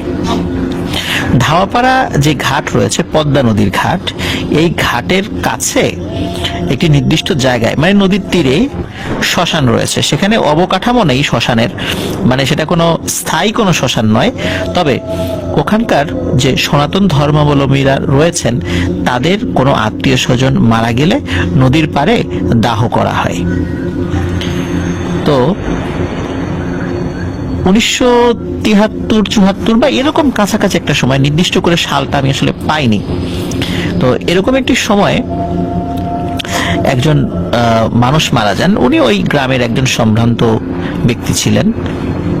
তো তাকে দাহ করার জন্য সময় ফিক্সড করা হয়, কিন্তু পুরোহিত যিনি মূলত এই দাহ করা সংক্রান্ত ধর্মীয় যে কার্যাবলী বা রিচুয়ালগুলো করবেন, তিনি আবার একটা পূজার জন্য বাইরে ছিলেন। এই জন্য তিনি জানিয়ে দেন যে মোটামুটি প্রয়োজনীয় রসদগুলো মানে রেডি রাখতে তিনি সন্ধ্যার পরে এসে কাজ শুরু করবেন। তো তারা মোটামুটি রেডি করে। এখন এদিকে কি হয় যে একই দিনে ওই গ্রামের আরো দুজন ব্যক্তি মারা যান। তারা আবার আগেই পুরোহিতকে বলে রেখেছিলেন যে তাদের যে ধর্মীয় রিচুয়ালগুলো সেগুলো করার জন্য। তো তিনি তাদেরকেও বলে রেখেছিলেন যে তিনি সন্ধ্যার পরে আসবেন, সন্ধ্যার আগে কাউকে সময় দিতে পারবেন না। এখন সন্ধ্যার পরে এসে দেখেন যে 3টি চিতাই রেডি করে রাখা হয়েছে। এখন সমস্যা বেঁধে যায় যে কাজটা আগে শুরু করবেন। ওই সময়টা আবার একটু বর্ষাকাল ছিল। এখন কারো তো মানে স্বাভাবিকভাবেই ধৈর্যে কোলাবে না, কারণ বৃষ্টি টিষ্টি শুরু হয়ে যেতে পারে। তো যার কারণে সবাই চাচ্ছিল তারটা আগে শুরু করতে। ধর্মীয় রিচুয়ালের মাধ্যম দিয়ে আগে শুরু না করলে তার হচ্ছে না। এখন পুরোহিত বলছেন যে যিনি আগে খবর দিয়েছেন তাকে তারটা আগে শুরু করবেন। এখন ওখানে আরেকজন ব্যক্তি ছিলেন, যে সম্ভ্রান্ত ব্যক্তি, তার যে 3 সন্তান আছে, তারা এসে বললো যে আমরা তো মানে কাস্ট বা গোত্রে উঁচু গোত্রের, আমাদেরটা আগে শুরু করেন। এখন পুরোহিত উনি বলছেন যে না, মানুষ মারা যাওয়ার পরে এগুলো নিয়ে আর কোনো কথা বলা যাবে না, যিনি আমাকে আগে খবর দিয়েছেন তারটাই আগে শুরু করতে হবে। যাই হোক, শেষ পর্যন্ত কথা কাটাকাটি হয় এবং একটা পর্যায়ে পুরোহিত সেই কাজটাই আগে শুরু করেন, যারটা মানে যার খবর, যার মৃত্যুর খবরটা আগে দেয়া হয়েছে। তো এইভাবে একটা মোটামুটি কাজ শেষ করতে করতে, বিভিন্ন রিচুয়াল করতে করতে এক একটার পেছনে প্রায় ওনার 1 ঘন্টার মতো সময় লেগে যায়। তো সেটা আগুন ধরিয়ে দিয়ে বাদ বাকি কাজ তো অন্যরা করছে, পরেরটায় আবার কাজ শুরু হয়। তো এইভাবে প্রত্যেকটা পোড়ানোর মাঝখানে প্রায় 1 ঘন্টার একটা গ্যাপ রয়ে যায়। থার্ড লেভেলে গিয়ে মানে প্রায় 3-3.5 বা 4 ঘন্টা পরে গিয়ে ওই যে সম্ভ্রান্ত যে ব্যক্তির যে চিতা সাজানো হয়েছিল সেটাতে উনি কাজ শুরু করেন। তো যাই হোক, আগুন জ্বলা শুরু হয়েছে। ওদিকে কিন্তু প্রথমে যারটা হয়েছিল ওইটার কিন্তু পোড়ানো শেষ, দ্বিতীয়টারও পোড়ানো শেষ বললেই চলে, এবং তৃতীয় যে চিতাটা সেটা আগুন মোটামুটি ধরেছে 25% পোড়ানো হয়ে গেছে। এমত অবস্থায় বৃষ্টি শুরু হয়ে যায়। আর ওটা যেহেতু নদীর পাড়ে ছিল, নদীর পাড়ে থাকার কারণে ওখানে তো কোনো শেড ছিল না, কোনো পাকা অবকাঠামো ছিল না। আর একবার চিতা জ্বালানো শুরু হয়ে গেলে সেটা তো আর ওখান থেকে সরানোর আর কোনো উপায় নেই। এখন মনে করেছে যে গুড়ি গুড়ি বৃষ্টি পড়ছে, কিছুক্ষণ পরে ঠিক হয়ে যাবে, কিন্তু সেটা ঠিক আর হচ্ছে না। একটা সময় কি হয়, ওই বৃষ্টির পানিতেই চিতা নিভে যায়। আর বৃষ্টি শুরুর দিকে গুড়ি গুড়ি ছিল, পরে আবার একটু বেশি হওয়ার কারণে ওখানে কেউ দাঁড়াতে পারেনি, নিরাপদ জায়গায় সরে গিয়েছে। এখন বৃষ্টি যখন থেমে যাওয়ার পরে ওই আকাশে চাঁদও ওঠে, মানে চাঁদ এবং মেঘের সাথে লুকোচুরি খেলা হচ্ছিল, কখনো জ্যোৎস্না কখনো আবার অন্ধকার, এমনটা হচ্ছিল আর কি। তো ওই যে 3 সন্তান এবং তাদের কয়েকজন আত্মীয় স্বজন তারা ছিল ওই সময় ওখানে, তো তারা আবার ওই চিতার কাছে আসছিল। দূর থেকে তারা দুটো অবয়ব দেখতে পায়, ছোট ছোট বাচ্চা আকৃতির দুটো অবয়ব দেখতে পায় চাঁদের আলোতে, মানে যখন মেঘ সরে একটু চাঁদের আলো হয়েছে তখন দেখতে পাচ্ছে। তো ওরা বলছে কি ব্যাপার, ওই চিতার কাছে ওই 2টা বাচ্চা ছেলের মতো, ওরা কারা? তখন আবার একজন বলছে হবে হয়তো বা এলাকার কোনো দুষ্ট ছেলে পেলে। একজন বলছে না না না, এত রাত্রেবেলা দুষ্ট ছেলে পেলে কোথা থেকে আসবে, আর মাত্র বৃষ্টি হলো, নিশ্চয়ই এটা অন্য কিছু হতে পারে। তো অন্য কিছু কি হবে, এরকম একজন কথা বলছে। তো এর মধ্যে থেকে ওই যিনি মারা গেছেন তার 3 সন্তানের মধ্যে বড় সন্তান যিনি, সে চিৎকার করে উঠছে, এই কে রে ওখানে? যেই না এই কথা বলেছে, সাথে সাথে দেখে কি ওই দুটো অবয়ব বা বাচ্চার আকৃতির, বেটে আকৃতির দুটো মানে ছায়ামূর্তি দৌড়ে চলে গেল, দৌড়ে মানে ওই নদীর পাড় দিয়ে দৌড়ে চলে গেল, কোথায় গিয়েছে খেয়াল করেনি, অন্ধকারের মধ্যে মিলিয়ে যায়। তো ওনারা কাছে যান যখন চিতায়, ওনাদের হাতে তো টর্চ লাইট ছিল, কারো হাতে হারিকেন ছিল। তো ওনারা ওই চিতার মধ্যে আলো জ্বালিয়ে যেটা দেখতে পান, এটা দেখার জন্য ওনারা মোটেও প্রস্তুত ছিলেন না। ওনারা দেখেন যে যেই দেহটি দাহ করার জন্য আগুন ধরানো হয়েছিল এবং 25% কাজ শেষ হয়েছে, ওই দেহটির পা থেকে কোমর পর্যন্ত সেটা তো ঝলসে গিয়েছিল আগুনে, তখনও তো পুরোপুরি পুড়ে কয়লা হয়নি। এবং তারা ওইটা বুঝেই বৃষ্টির সময় ওটা তারা দেখেছে কতটুকু কি হয়েছে, ওটা দেখে ওখান থেকে সরে গিয়েছিল। তো তারা দেখে যে পা থেকে কোমর পর্যন্ত সেটি নেই, মানে একদম নাই, দেহের সাথেই নেই। খুব অবাক হয়। একজন বলছে মনে হয় পুরে কয়লা হয়ে গেছে, বলে অসম্ভব, আমরা বৃষ্টির যখন শুরু হয়েছে তখন এখান থেকে চলে যাওয়ার আগেও দেখেছি যে দেহ অক্ষত ছিল। অক্ষত বলতে মানে মোটামুটি ঠিক ছিল, 25% পুড়েছে। এত তাড়াতাড়ি এরকম হবে কিভাবে? আগুন তো জ্বলছিল না, আর বৃষ্টিতে তো আগুন নিভে গেছে। তখন ওনারা চিন্তা করে, আচ্ছা এই যে নিচে এখানে যে 2টা অবয়বকে দেখলাম, এই অবয়বগুলো আসলে কে ছিল বা কি ছিল? তখন একজন টর্চ লাইট মেরেছে ওই মাটির দিকে, তখন যা দেখতে পায় ওনারা চমকে ওঠেন।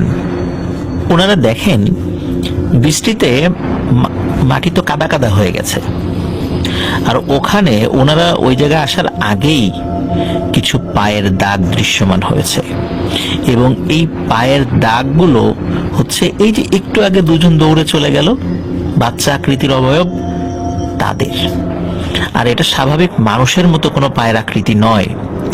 ঘোড়ার যে খুর, ঘোড়া বা গরু যদি হেঁটে যায় সেখানে পায়ের যে ছাপ পড়ে, খুরের যে ছাপ পড়ে, ঠিক তেমন, তবে এটি আকারে বেশ বড়, মানে হাতির পায়ের মতো, গোলাকৃতির মতো এরকম পায়ের ছাপ।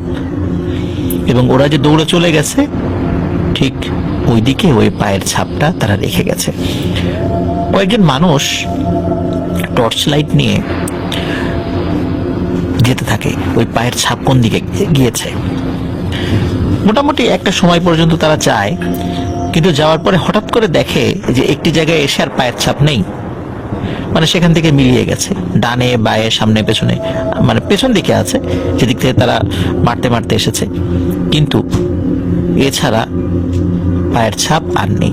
মনে হচ্ছে এখান থেকে হঠাৎ করে তারা ভ্যানিশ হয়ে গেছে বা অদৃশ্য হয়ে গেছে।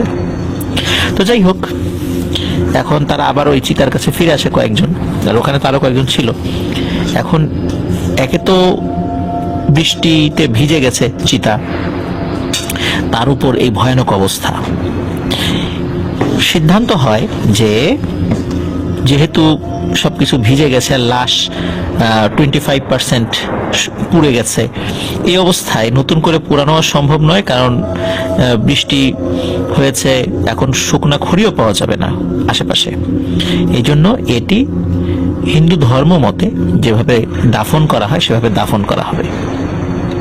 তো সেই চিন্তা থেকেই ওই আত্মীয় স্বজনরা ওইখান থেকে লাশ একটি চাটাইয়ে নিয়ে তারা চলে যান একটা নির্দিষ্ট জায়গায়। সেখানে গিয়ে তারা কবর খুঁড়ে তার ওই ডেড বডিটা সেখানে কবর দিয়ে দেন। ঘটনা এখানেই শেষ আপাতত দৃষ্টিতে, মানে লাশ পোড়ানো সংক্রান্ত।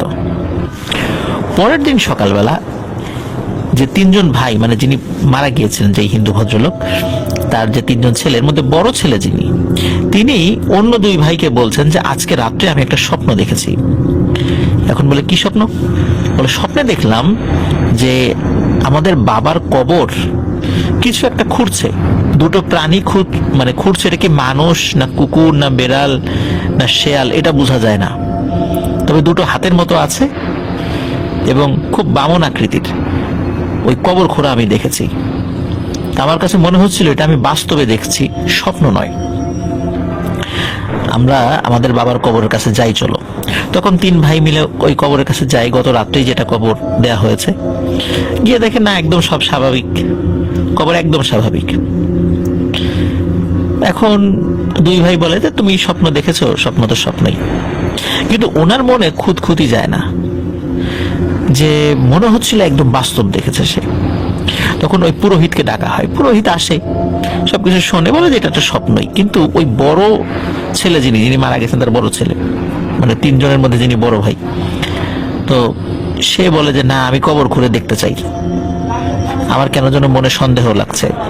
এখন কি আর করা, তার পীড়াপিড়িতে অবশেষে সত্যি কবর খোঁড়া হয়।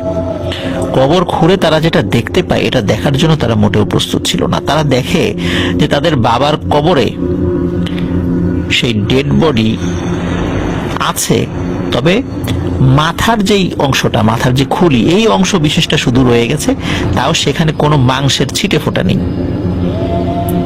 এবং পুরো বডি মনে হচ্ছে কে যেন খেয়ে ফেলেছে। এমনটা হতেই পারে না, এক রাতে এভাবে কিভাবে এটা হলো? আর কবরটা তো যেভাবে দিয়ে গেছিল সেভাবেই আছে।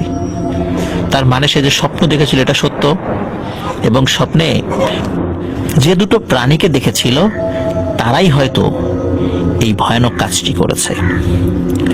তো তখন ওই পুরোহিত সে বলে যে গত রাত্রে যখন তোমার বাবাকে তোমরা দাফন করেছো, তখন হয়তোবা নিয়ম মাফিক হয়নি, যার কারণে ওই অশুভ শক্তিগুলো সুযোগ পেয়েছে কবর খুঁড়ে লাশের ক্ষতি করার বা লাশ খেয়ে ফেলার। আর এমন টাইপের পিশাচ আকৃতির কিছু জিন সব জায়গাতেই থাকে, যারা সুযোগ খোঁজে মানুষের মাংস খাওয়ার জন্য, কারণ তাদের খাবারই এটা। মানুষ যদি কোনো কারণে ভুল করে ফেলে, তো তারা সেই সুযোগটা পেয়ে যায়, আর এই সুযোগের কারণেই তারা তারা তাদের খাবারগুলো পেয়ে যায়, মানে মানুষই সুযোগ করে দেয় সেগুলো। তো যাই হোক, এখন যেটা হয়ে গেছে, এখন তো কিছু করার নেই। তো তারা যে কাজটি করে, তারা চিন্তা করে যে এরপর থেকে আমরা যারা মোটামুটি একটু এলিট শ্রেণীর আছি, আমাদের কোনো আত্মীয় স্বজন মারা গেলে আমরা নদীর ঘাটে আর দাহ করতে নিয়ে যাব না, যেহেতু একটা ঘটনা ঘটেছে এবং এই ঘটনাটি যখন চারদিকে ছড়িয়ে যায়, তখন অন্য যারা এলিট শ্রেণীর ছিল, যারা সনাতন ধর্মাবলম্বী, তারা বলল যে আমরা আর ওই নদীর ধারে আমাদের আত্মীয় স্বজনকে দাহ করতে নিয়ে যাব না, আমরা নিজেদের মতো করে একটা করব, শ্মশান করব নিজেদের বাড়ির কাছে। তো ওই চিন্তা করে মূলত এটার উদ্যোগী হয় হচ্ছে ওই 3 ভাই, তার বাবার লাশের সাথে এই ধরনের ঘটনার প্রেক্ষাপটে। তো এটা শুরু হয়। এর কিছুদিন পর একটা ঘটনা ঘটে, আরো একজন ব্যক্তি, উনি খুব সম্ভ্রান্ত বংশের ছিলেন আর কি। তো তিনি যখন মারা যান, তার দেহকে ওই নতুন শ্মশানে দাহ করা হয় এবং দাহ করার অল্প কিছুদিনের মধ্যে ওই পরিবারের একজন মানুষ সুইসাইড করেন। এর কিছুদিন পরে আরেকজনকে সাপে কাটে, মানে তিনিও মারা যান। একজন পানিতে ডুবে মারা যান। এভাবে কয়েক মাস ব্যবধানে বিভিন্ন লোক ওই পরিবারে মারা যাচ্ছিল এবং এভাবে মোটামুটি ওই পরিবারের অধিকাংশ মানুষই মারা যায়, মানে পরিবারটা একদম শেষ হয়ে যায় বলা চলে। এরপরে ওই যে 3 ভাই, ওই 3 ভাইয়ের এক ভাইয়ের সন্তান মারা যায়, তাকে যখন আবার ওখানে দাহ করা হয়, এরপরে ওই পরিবারের এক একজন মানুষের অপমৃত্যু হতে থাকে। মানুষের মধ্যে একটা ধ্যান ধারণা সৃষ্টি হয় যে ওই নতুন শ্মশানে যাকেই দাহ করা হবে সেই পরিবার শেষ হয়ে যাবে। এরকম সত্যি ঘটেছিল নাকি যে ওই পরিবার শেষ হয়ে যেত, কিন্তু কেন এটা হতো, কিভাবে হতো, কি কারণ ছিল, এটা নাকি কেউ বিশ্লেষণ করে বের করতে পারেনি। তো শ্মশান ঘাটে, বিশেষ করে নদীর পাড়ে ধাওয়াপাড়া, ওই যে শ্মশান ঘাটটা, আমি জানি না এখনো আছে কিনা, হয়তো আমি যখন গল্প বলেছিলাম তখন শুনেছি আছে, এরপরে নদী ভাঙন হয়েছে, আমি আসলে নিশ্চিত নই যে এখনো ওই শ্মশানটা আছে কিনা। ওটা তো কোনো স্থায়ী কোনো শ্মশান না, নদীর ধার ঘেঁষে ওই যখন যার প্রয়োজন সে সেভাবে এই কাজটি করে থাকে। তো এখন হয়তো বা আছে, আমি অনেকদিন সেখানে যাই না। তো আর ঘটনাটিও তো আসলে অনেক আগের ঘটনা, ওই সময় তো মোবাইল ফোন ছিল না বা এরকম ক্যামেরা অ্যাভেলেবল ছিল না যে কেউ ফটো তুলে রাখবে এই ধরনের স্পর্শকাতর বিষয়। যেমন পায়ের ছাপ ছিল, কিন্তু পায়ের ছাপের ফটো তো আর কেউ তুলে রাখতে পারেনি। তো মানুষের মুখে মুখেই এভাবে বিভিন্ন ভয়ের ঘটনাগুলো চলে আসে এবং আমরা সেভাবেই পাই। তো সত্য মিথ্যা নির্ণয় করা আসলে অনেক টাফ ব্যাপার, কারণ অনেক আগের ঘটনা। আবার অনেকে জিজ্ঞেস করলেও কেউ স্বীকার করতে চায় না যে না, এই ধরনের কোনো ঘটনা ঘটেইনি। আবার অনেকের মুখে শোনা যায়। তো এইভাবে লোককথার উপর ভিত্তি করে আমরা অনেক সময় অনেক ঘটনাগুলো আপনাদেরকে শুনিয়ে থাকি, সেগুলো হয়তো বা 100% প্রমাণ করা আমাদের পক্ষে সম্ভব হবে না, কিন্তু এই ঘটনা যে সত্যি সত্যি ঘটতে পারে তা তো আমরা অন্তত বুঝতে পারি। তো প্রিয় লিসেনার্স, আশা করছি ঘটনাটি আপনাদের ভালো লেগেছে। প্রিয় লিসেনার্স, আশা করি আমাদের ঘটনা আপনাদের ভালো লেগেছে। ঘটনা ভালো লাগলে লাইক, কমেন্ট ও শেয়ার করে আমাদের সাথে থাকুন। পরবর্তী ঘটনা শোনার আমন্ত্রণ জানিয়ে আজকের মতো এখানে বিদায় নিচ্ছি। আসসালামু আলাইকুম।